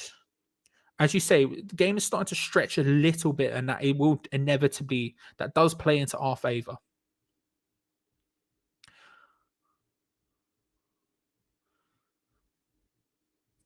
Fabianski, it's wide. Johan Bash, incredibly close. West Ham, I don't know which defender that was. I want to say it was. Oh, Bono. It might have been Cresswell actually. Cresswell on the cover, trying to stop it. He can't. Johan Bash is ahead of him. He just heads it basically into the path of Johan Bash, who can't really do much from it. Fabianski comes out. He does well to make himself big, and Johan Bash does really well actually to get a shot past him, and he's just curling away from goal, just past the area. Incredibly close. I'll tell you what, Johan Bash is getting into good positions. He's asking questions. Starting to pull off a little bit. Fabianski does well, though. Fabianski does well, but you know.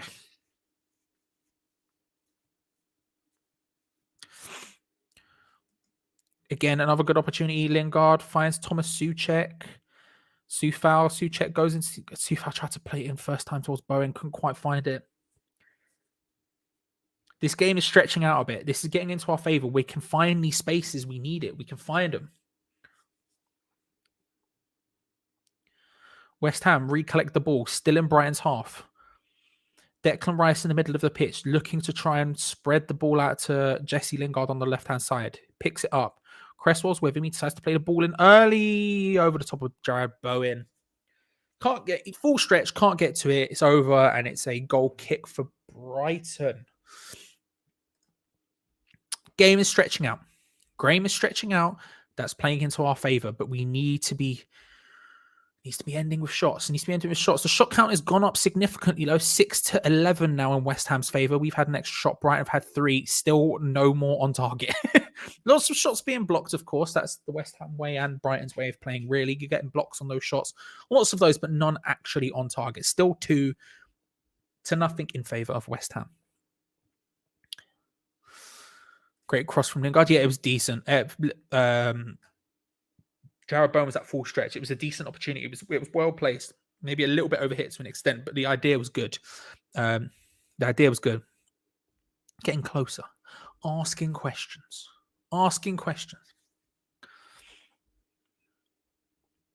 Brighton playing the ball forward. This game's getting a lot more exciting now. Ed, you might want to stop watching MLS. Get involved. Trossard. Welbeck. Can't quite find it. We're closing down well. Corner to Brighton. We're closing down well. They were finding interesting players in interesting positions, but instantly we were sort of reducing their options. And again, they're not committing so many people forward that it's ever a huge issue. When someone's on the ball, if they don't have the space, it's not like they can't quite find it. They're pacing Austin FC 0-0 after 24 minutes. Fair enough. I don't think I've watched an MS game in like 2-3 years at this point. Last one I watched was an LAFC game when they were first starting. So gives you some idea. Pascal Gross to take the corner for Brighton from the right-hand side in terms of West Ham, left-hand side for them. Trossard tried to go for a shot. Bowen gets the block. It spins weirdly and it's cleared away by Declan Rice.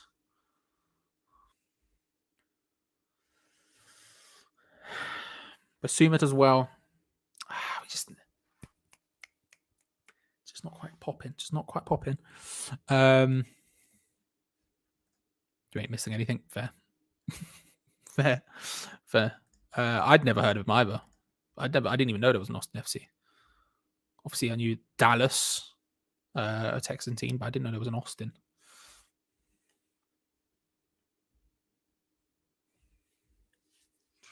Again, West Ham just smothering out the opportunity when Brighton gets sort of in and around the area. Brighton still not committing any significant numbers forward. God, I went with my head 2-1 because it's going to probably be closer than the 3-0 heart was saying. That the 3-0 heart was saying. You know? Antonio in a good position. Do something, Antonio. Please, Mikel, Antonio, what are you doing? Rice, Lingard, West Ham playing the ball around to the outside of the area. Rice and Lingard basically by themselves. Lingard hits it. Ooh. It's a try, ladies and gentlemen. Just high and ugh. Lingard and Rice do well between themselves to craft something. Mikel Antonio found himself with space in front of him and for some reason slowed down, tried some step overs, and it just didn't work out. Lingard and Rice do well to keep the ball between themselves to create a little bit of an opportunity.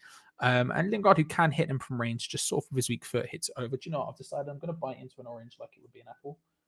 That's where we're at as a stream at this point. That's where we're at. This is the lucky candidate. It's going to get got. It's going to get got. And we'll see how it goes. We'll see.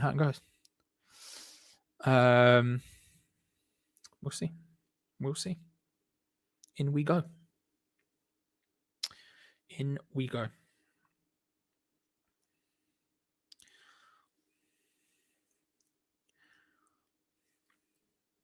This game, it needs something. It's Brighton are a little bit more open, a little bit more tired, trying to make something happen here, and they're leaving gaps, but we're not up to the levels we usually are, where if there's a gap, we're going to exploit it. We're not up to that level. We haven't been for a couple of weeks, to be fair, but it's not looking like we're not in danger of really exploiting it too much, which is frustrating because it's not like it's not there to be exploited. A better team, a better West Ham would put this Brighton team to the sword a little bit right now, but we're not doing it. The commentators just said that Ben Rama's getting ready to come on. Positive change. We'll see who he takes off.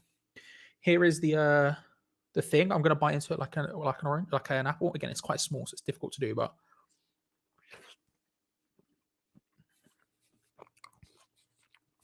there's juice everywhere. I'll throw this in.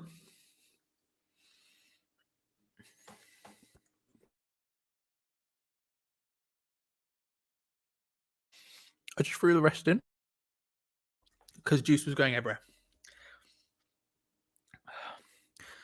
They're not even that sour. It's just a lot. You know. Brighton again in good position, and they've got more people forward. They've definitely committed more people forward in this second half, and they're not in that bad a position. Jahan Bash. Flag went up for offside, but the ball rolls through to Fabianski anyway, who ends up catching it and playing it. This is a decent opportunity again for West Ham on the counter-attack. Do something with it. Jesse Lingard on the ball, a couple of step overs. He has Pablo Fornals, Antonio in the centre. Antonio, what are you doing? Plays it out to Kufal. Bowen. The opportunity has passed to West Ham at this point. There was an opportunity there. Lingard went for the 1-2 with Mikel Antonio. West Ham still have the ball, by the way. Lingard had the opportunity.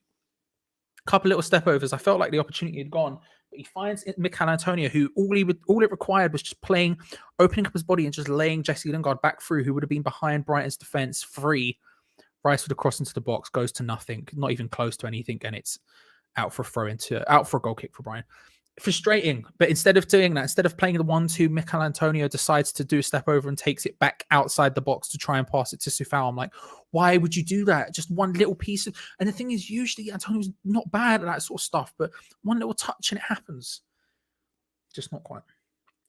64th minute substitution there, and it is Saeed Benrahma for Jared Bowen. I'm pretty certain someone had that in sub bingo. If I could scroll up in the chat far enough, I would check.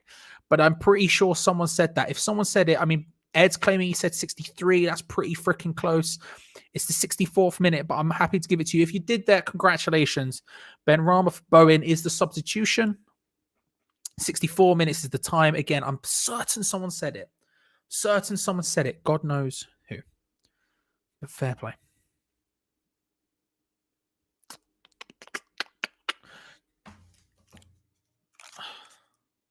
I'm eating a Milky Way now. This is just, again, we're just, whatever, man. Whatever.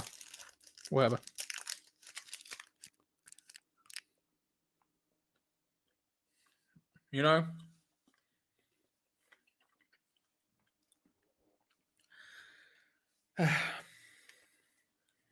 Frustrating game because it could be so much better. Antonio again taking a shot from range. Antonio, stop! It's not going to happen ever. Please. Please. My God.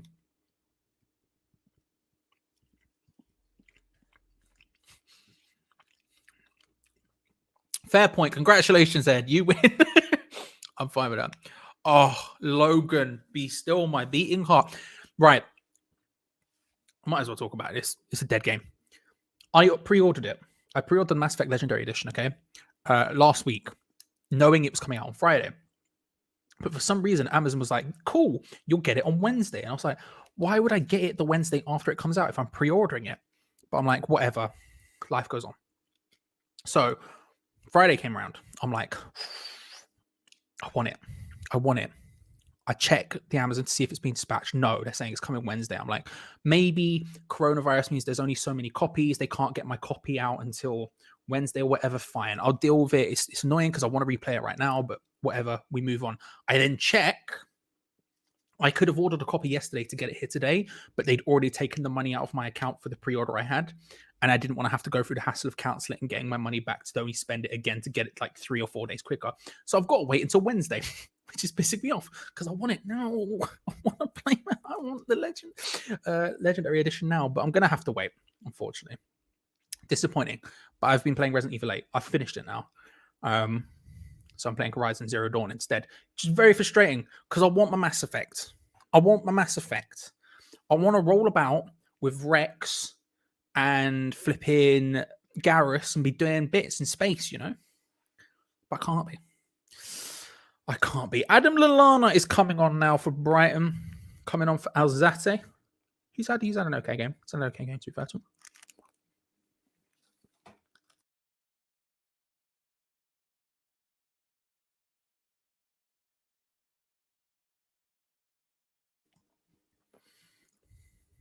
It does. I'm pissed. I'm pissed. I want it now. I want it now. Like I said, I've been playing Resident Evil 8. That obviously came out last week. I finished that. Really enjoyed that. And then I was like, cool, Mass Effect next. And not happening. Lallana injury bingo. Screw it, Sean. Let's go. Let's play Lallana injury bingo. What minute will Lallana go off injured? I'm saying we're currently in the 68th. I'm going for 81st. 81st minute Lallana injury. Divya Dancer, you should 70th minute. Divya Dancer says you should do a longer Alt F4 video. That's on my personal channel. A top lad. There is actually more, but I cut it out for length. I wanted to try. My aim was to get it about 10, and it ended up being 15. But I recorded for like an hour and a bit, and there's only like 45 minutes of stuff in there. I just think the end, the way it ended, was way better, so I cut it out. But I might do it. I was thinking about streaming it which would mean everyone else would deal with the music, which was just, I love it, but I can see why it drives people insane. But maybe I'm thinking about streaming it. That's what I'm going to say for now, Duvet, but I don't know yet. Once the season ends and I don't have to do watch alongs, there's a lot more time on my hands. 70th minute for the Lallana injury bingo. 81st, 83rd. He might surprise us all. He might stay on, but you know. I just want to say that I've got love for Steven Alzate. Is he Formula E Orient boy? I didn't know that. To be honest with you, I had no idea until who he was till like last season when he started playing for Brighton. I had literally no idea who he was. None whatsoever. He's a good player, to be fair. He's played in a lot of different positions whenever I've seen him play for Brighton. He's played at right back. He's played right wing back on the wing. He's played centre mid today. He's played a lot of different positions. I think he's a decent player. Decent player. I didn't know he's a Formula 1 boy. I know literally nothing about him. We're not scoring. I'm saying at best this will finish 0-0. Yeah. It's starting to feel a little bit like that. There you go. Hey, top lad, it me and my zero output on videos. It's zero output on videos.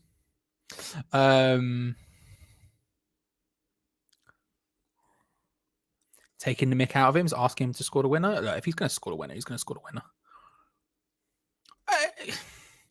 At this point, I think we're as likely to score a winner as they are, and I don't think either of us are going to, depressingly. 71st minute, says David Ansel. You're just going to keep saying that until it happens. Still waiting for my PS5 to be delivered. It's an L. It's an L. Do you know what's frustrating? Again, the Mass Effect edition is not on PS5. Like, because they started making it years ago, so obviously it's not. They just never had the PS5 or Xbox Series X in mind. But it means I've got a PS4 coming, a PS4 copy coming. But I want more. But Resident Evil was PS5. PS5 to be fair. Unfortunately, it's time to bring on Yarmolenko. I don't know if he'd change anything, man. I can't lie. I feel like we're in a stage where I don't know if anything's going to really change. To be fair. To be fair. I think it's just a case of maybe. I mean, he's got good close control. He can take a shot from range, but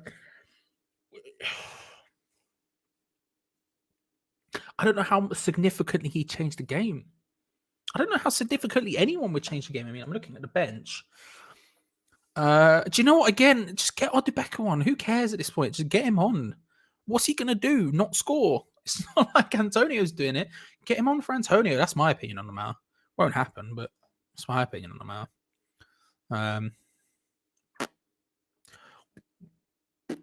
At this point, just bring on Meepo. Yeah, do you know what I mean?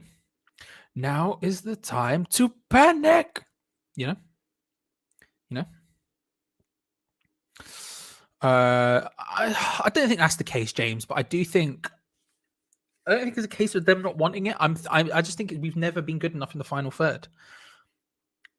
Sanchez sort of came out, couldn't quite get there ahead of Fornals, who tries to play it in. Sanchez done well. It's well, I want to see the replay actually, because it was a good opportunity for West Ham. Pablo Fornas, just get Antonio off. Genuinely, what's he done? I guess I don't want to be me. I know for like the longest time on this channel, I was known as the anti-Antonio guy, and I'm not anti him. I love him as a person, and I think he's good when he can, when he's doing good, when he's doing bits. He's undeniably good. But the last couple of games, he's just been so trash. It's not there. It's just he needs something more. He needs a bit of that spark, which he just doesn't have at the moment. We're playing the ball to him, and he's in bad positions. He's taking up weird areas. There's 1-2 opportunities he's not taking. It's just pointless. It's not going to happen. I'm getting annoyed to say Meepo Odubeka. Come on. It's never going to happen.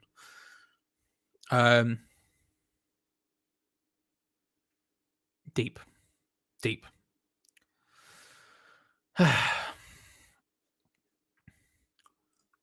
Who is he? To be honest with you, I don't know. But he looks like a good lad. He looks like a dude who I would have do you know what I mean? You looks like you could have a good combo with him. He looks like he's a good geezer. Don't know. Percy Tau, no idea. Looks like a decent geezer though. That's my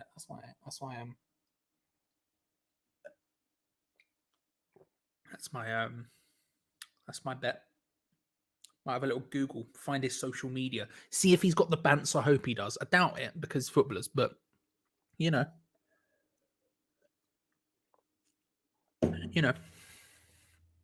This is so crap to watch. Yeah, you ain't wrong. You ain't wrong. Subscribe, like the video, all that good stuff.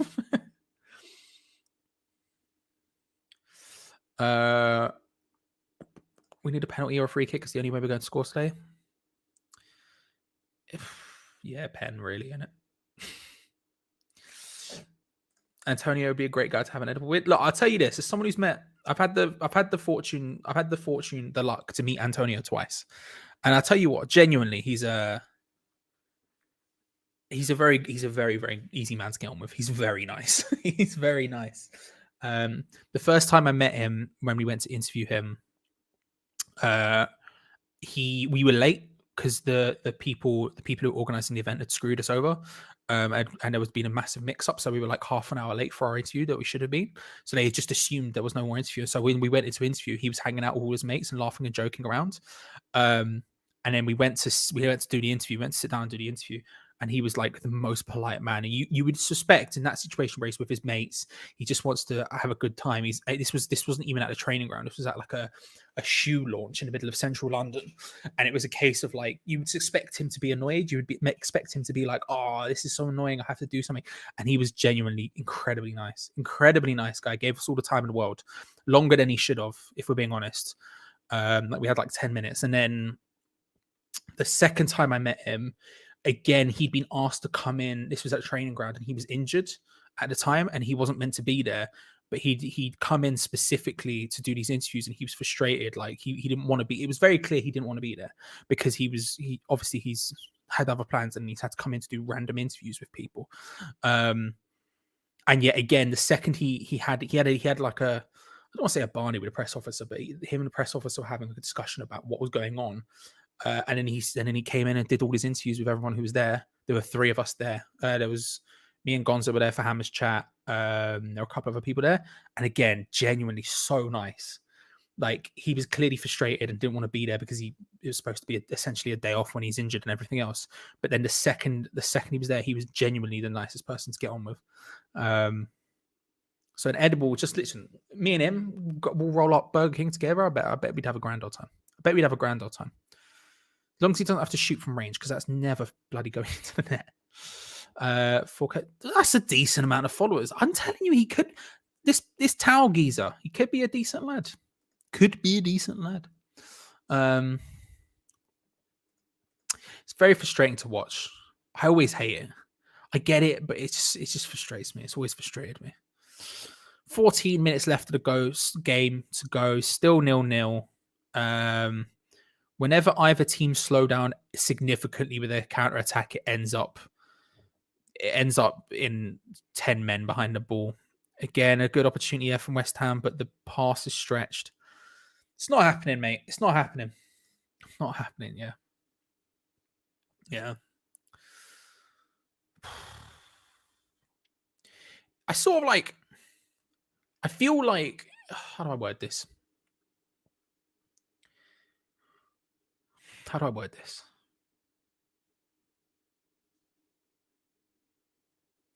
In reality, I would take smash and grab 1-0 wins from here until the end of the season. If we get a ridiculous goal now that shouldn't have happened, but it counts and it's 1-0, I will take it. I don't know if I'd be ecstatic, but I would certainly take it. However, I can't see it happening. Every pass is overly stretched, and this is from both sides. Every pass is overly stretched. We're not really creating anything of note. Neither are they. It's very frustrating. It's very, very frustrating.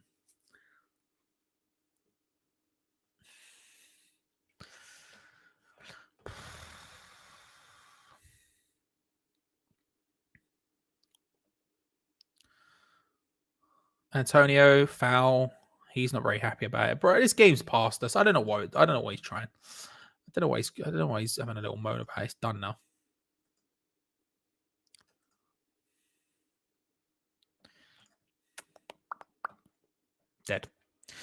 Dead. Andre Marino and Antonio just having a little discussion there because Michael Antonio was not happy. Jesse Lingard, the ball through to Antonio was decent. Antonio I could see why Antonio was annoyed that it wasn't a foul, but ultimately, I don't really care, bro. You weren't doing anything good with it, were you? Any good films on tonight? It's good question, Adrian. I don't know. With the wonder of Netflix, you can watch anything anytime. Shrek the Musical apparently has some bangers on it. Ask Ed.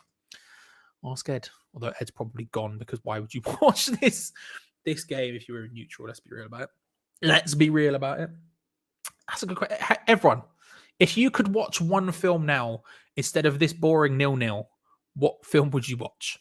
I would watch Monsters Inc. What would you watch? Watch a replay of this? You say this, Ionix. You madman. Just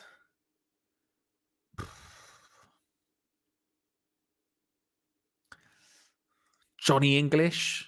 Interesting option. Oh, Johnny English is a decent film, to be fair. The first one. Never seen the second one. First one's pretty good. Rowan Atkinson doing his thing. I think it's a decent film. What's her name's in it? Who did Torn? Natalie Imbruglia.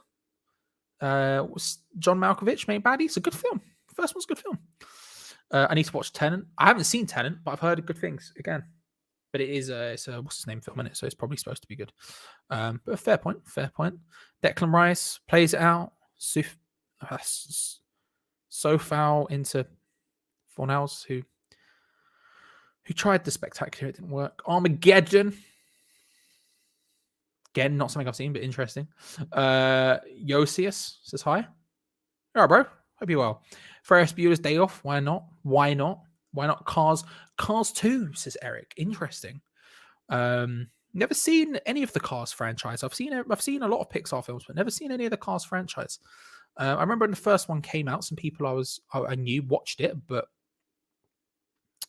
not happening, not happening for me. Never watched it.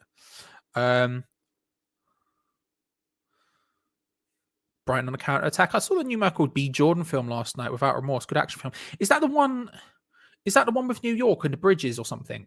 Or was that a different Michael B. Jordan film? Was that even Michael B. Jordan? I might be wrong about that. I sort of vaguely have this memory of a film with bridges and New York and the bridges were out or something. Is that one? Don't know, but good action film. I do like a good action film. Might be something I do. Escape to Victory. Fair. Escape to Victory. Antonio. Terrible pass from Mikel Antonio. Ben Rama was there and had some space, and he tried to play a through ball to him, and it lands so accurately to the foot of the Brighton defender, you might as well not exist. Green Street says, Sean, good to feel some sort of emotion in West Ham that isn't complete and utter anger right now. Steve says, watch Korean movies. Start with The Man from Nowhere. Fair. What's the Korean, if you know Korean films, what's the name of the Korean film? It's quite famous, and it's about a giant monster attacking Seoul, I think. What's that Korean film? Not new, probably at the very latest, early 2000s, but to be honest with you, it could be like 90s or 80s or 70s or something. But it's about a monster attacking, I think, Seoul. I'm not sure. I'm interested. Oh, you need to watch Armageddon? I suspect Armageddon sounds like something. Look, I like all types of films. I'm not someone who only likes action films, only likes anything else. Corner to West Ham goes completely nowhere. I'm not someone who only likes action films, only likes this, only likes that, but I do like an action film, you know what I mean? Ben Rama, that's a really good ball in, headed wide. Excellent ball from Saeed Ben Rama, and Craig Dawson was there, and it's flashed wide. I tell you what a ball that is from Saeed Ben Rama, by the way. He flashes it in. He's one of those ones where it's got a low trajectory and it's got a lot of pace on it. So when Dawson gets the head on it, it maintains its power, and all he needs to do is redirect it towards goal. And he's open as well. He's not under any pressure, and he heads it wide. Frustrating. Animal House. Fair. Brighton making a substitution. Trossard comes off, and Andy Zakiri comes on. Never heard of Andy Zakiri. Interesting. The commentator just said he was playing in the Swiss second division last year. You've literally never heard of him. Fair play. Again, that's one of those things I like about Brighton. I'll take a punt on someone like that, Groundhog Day, because it's like this game, pass 100 times, then lose it, repeat. Yeah. That was Chadwick Boseman. Okay. Fair. What was that called? It might have been called something Bridges. It might have been called like 100 Bridges. This is a great opportunity. Welbeck scores. It's Brighton 1, West Ham United 0. Are we under any illusion that we might do something in this game, or are we just gonna die? We're just gonna fade, and I don't want to use the cliche terms fade and die, but are you just gonna flail like a dead fish? It's a good pass, to be fair. It's a good pass and a great run from Danny Welbeck, and the finish was brilliant from Danny Welbeck. Fabianski's forced to come flying out of his area. Oh, it's Tao. What a boy with the pass. Fabianski's forced to come flying out of his area because our defense is so high up, and Danny Welbeck's through 1-on-1. Fabianski goes to try and slide it out of his feet, and Welbeck, first time, touches it. It's through. It's 1-0. Brilliant finish by Danny Welbeck. Great pass from Tao. Like I said, he seems like a good lad. And it's 1-0. It's 1-0. Could not be less asked. Could not be less asked.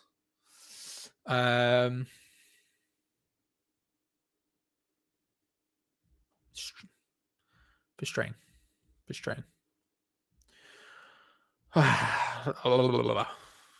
Yeah, it's a shame, Glenn. It's a shame. But it is what it is, you know?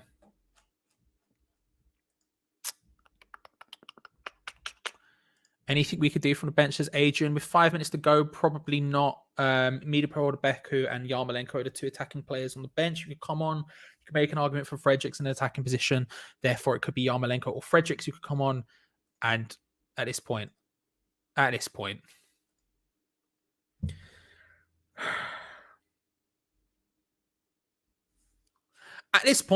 very frustrating. I ate 2 oranges. I tried, guys. I tried. But it is what it is. It is what it is. To all the Brighton fans who have rocked up in the chat, hello everyone. Good to see you. Subscribe if you're new around here, like the video because we're always around. Come, get involved. But good to see you. I hope you're well. Great finish from Danny Welbeck, to be fair. Genuinely really good. Genuinely really good. But not much to be said. Ben Rama lays it into Antonio, who is just snuffed out again. Antonio's been poor today, I can't lie to you. Lingard on the edge of the area, can't get the ball in. Ben Rama plays it in, Antonio down. Brighton's clearance deflects off their own player. Souček's there, holding it. Soufal's next to him, Lingard's out to his right. Lingard picks it up, back to Soufal, who takes on. To be fair, Soufal does well, plays it across. Out. Ben Rama picks it up. He's look, I'm not going to say he's good, but he's good. An absolute peach of a goal from Syed Ben Rama. And West Ham decide we'll only score once Brighton score, but they've done it. It's 1-1. I tell you what a finish from Syed Ben Rama. The ball comes out to him on the edge of the area. He collects it. He shifts it onto his stronger right foot and just absolutely he places it. Bends it in. I'm looking at the replay from behind the goal now. That is an absolutely beautiful hit from Syed Ben Rama. It's West Ham United 1. It's Brighton 1. In the dying stages of this game, both teams have decided, actually, maybe we should score some goals. And what a finish from Syed Ben Rama. What an absolute finish. He shifted it onto his right boot, just on the outside of the area. He's picked up. There's no pressure on him whatsoever from Brighton's defenders. He has all the time in the world. Puts it onto his stronger right foot. And absolutely places it posting in on the right hand side. Just opens his body and laces it. Beautiful goal. Beautiful goal. It's Brighton 1. It's West Ham United 1. And the game is on the 89th minute. The 89th minute. Is there a time for a winner in this game? You would suspect no, because my lord, up until this point, it's looked like neither team could score just in any way, shape, or form. But it's happened. It's happened. Goals have finally arrived. Welcome, everyone, to a game where goals have happened. We have a minute and a half left plus stoppage time. Can either side get the goal? Brilliant finish. I tell you what, Syed Ben Rama. What a way to make your manager look like a bit of a mug for dropping you. Go, all right, watch this, and then just bangs it in. You can no longer say he hasn't got a goal. Of course, the argument will shift to he hasn't had enough goals, but we'll see. We'll see how it goes. We'll see how it goes. 89 minutes on the clock now. 89 minutes on the clock.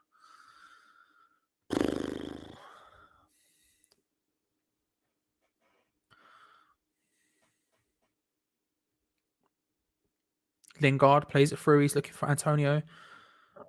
Jesse Lingard collects it again, looking for Antonio. Lots of claims for handball. Referee seems unmoved. Referee seems unmoved. Lingard and Antonio were going forward there. Lingard tries to play it back towards Antonio, but they all claimed for handball. VAR is checking it. So if handball happened, we will get the penalty. No penalty, says VAR. No penalty, says VAR. West Ham carry on. They have possession of the ball. We're about to hit the 90th minute. We're about to hit the 90th minute and then play stoppage time. Benrahma. Cresswell. Rice. West Ham playing the ball around. 3 minutes of added time. 3 minutes of added time. Finally, the game is existing to some extent. Benrahma tried to play the ball into the box. Whoever it was, can't even get close to it. We're having a look again at the replay for the handball here. Jesse Lingard comes through. He tries to flick it back towards Antonio. No, that's not a penalty to me. It hits the hand of I think Webster, but his hand is next to him. It's not a penalty for me personally. I think VAR's got that bang on. Good to see the entire game didn't stop to check whether it was a pen as well. We just carried on happening. Fair. I'm totally okay with that. That's the sort of way it should be working. The game doesn't have to stop for it. If there's a mistake, we can go back and correct it. But his name's Percy as well. Percy Towell. Percy, what a first name. John says, not a pen, have to agree. Yeah, that's fair, mate. I don't think it is, personally. You say BR never benefits us. It has done in the past, but I don't think that was a pen. No, not a pen, says Mixie. Yeah, not for me. 100 Smith says that is a pen. Look, it definitely hits his hand. We can't say it doesn't hit his hand. But I can't say. I can't say. I think it's a pen. His hand is literally like here. Do you know what I mean? It's not like he's out here or anything. He hits it when it's here. So, I'd be livid if we conceded a penalty like that. Yeah, that's sort of my opinion, Mixie.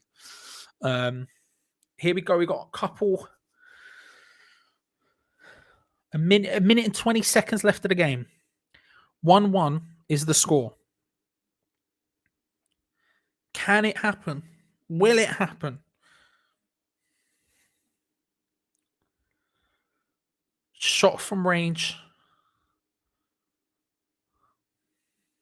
Not even close. Not even close. Less than a minute to go. Brighton 1, West Ham 1. Can either side do it? Importantly, can we do it?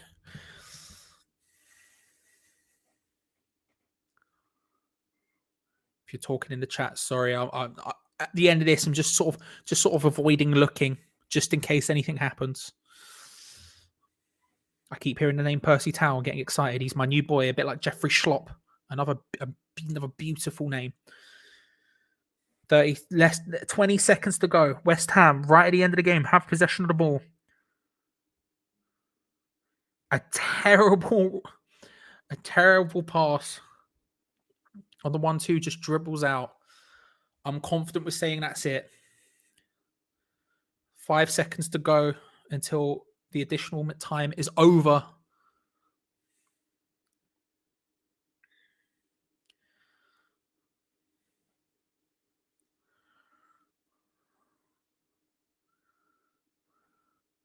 Throw into Brighton. Yeah, this game's going to be over. Throw into Brighton.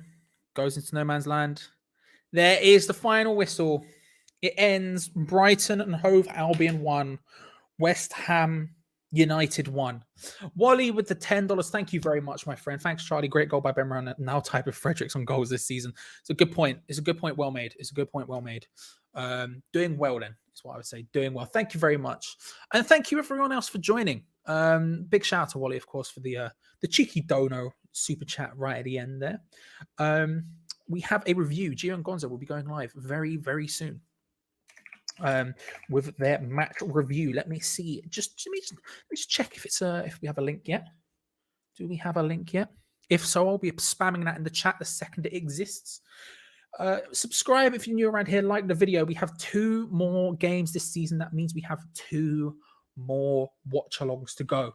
If you've joined me at any point for any of them, I very much appreciate it. We have the midweek one against West Brom, followed very soon by the one at the final game, which will, of course, be live here for. Here is the link for the review, ladies and gentlemen. What I've done there is I've accidentally copy and pasted the word Mark Albrighton. Don't ask why. There is the review link. Here you go. Have a little click. It's in the chat right now. Thank you all for watching. Remember, subscribe if you're new around here. Like the video if you've enjoyed it. I'll see you midweek for the West Brom game. But until then, enjoy yourselves. Bye. Wait for it. Hang on. Let me click that and then bye.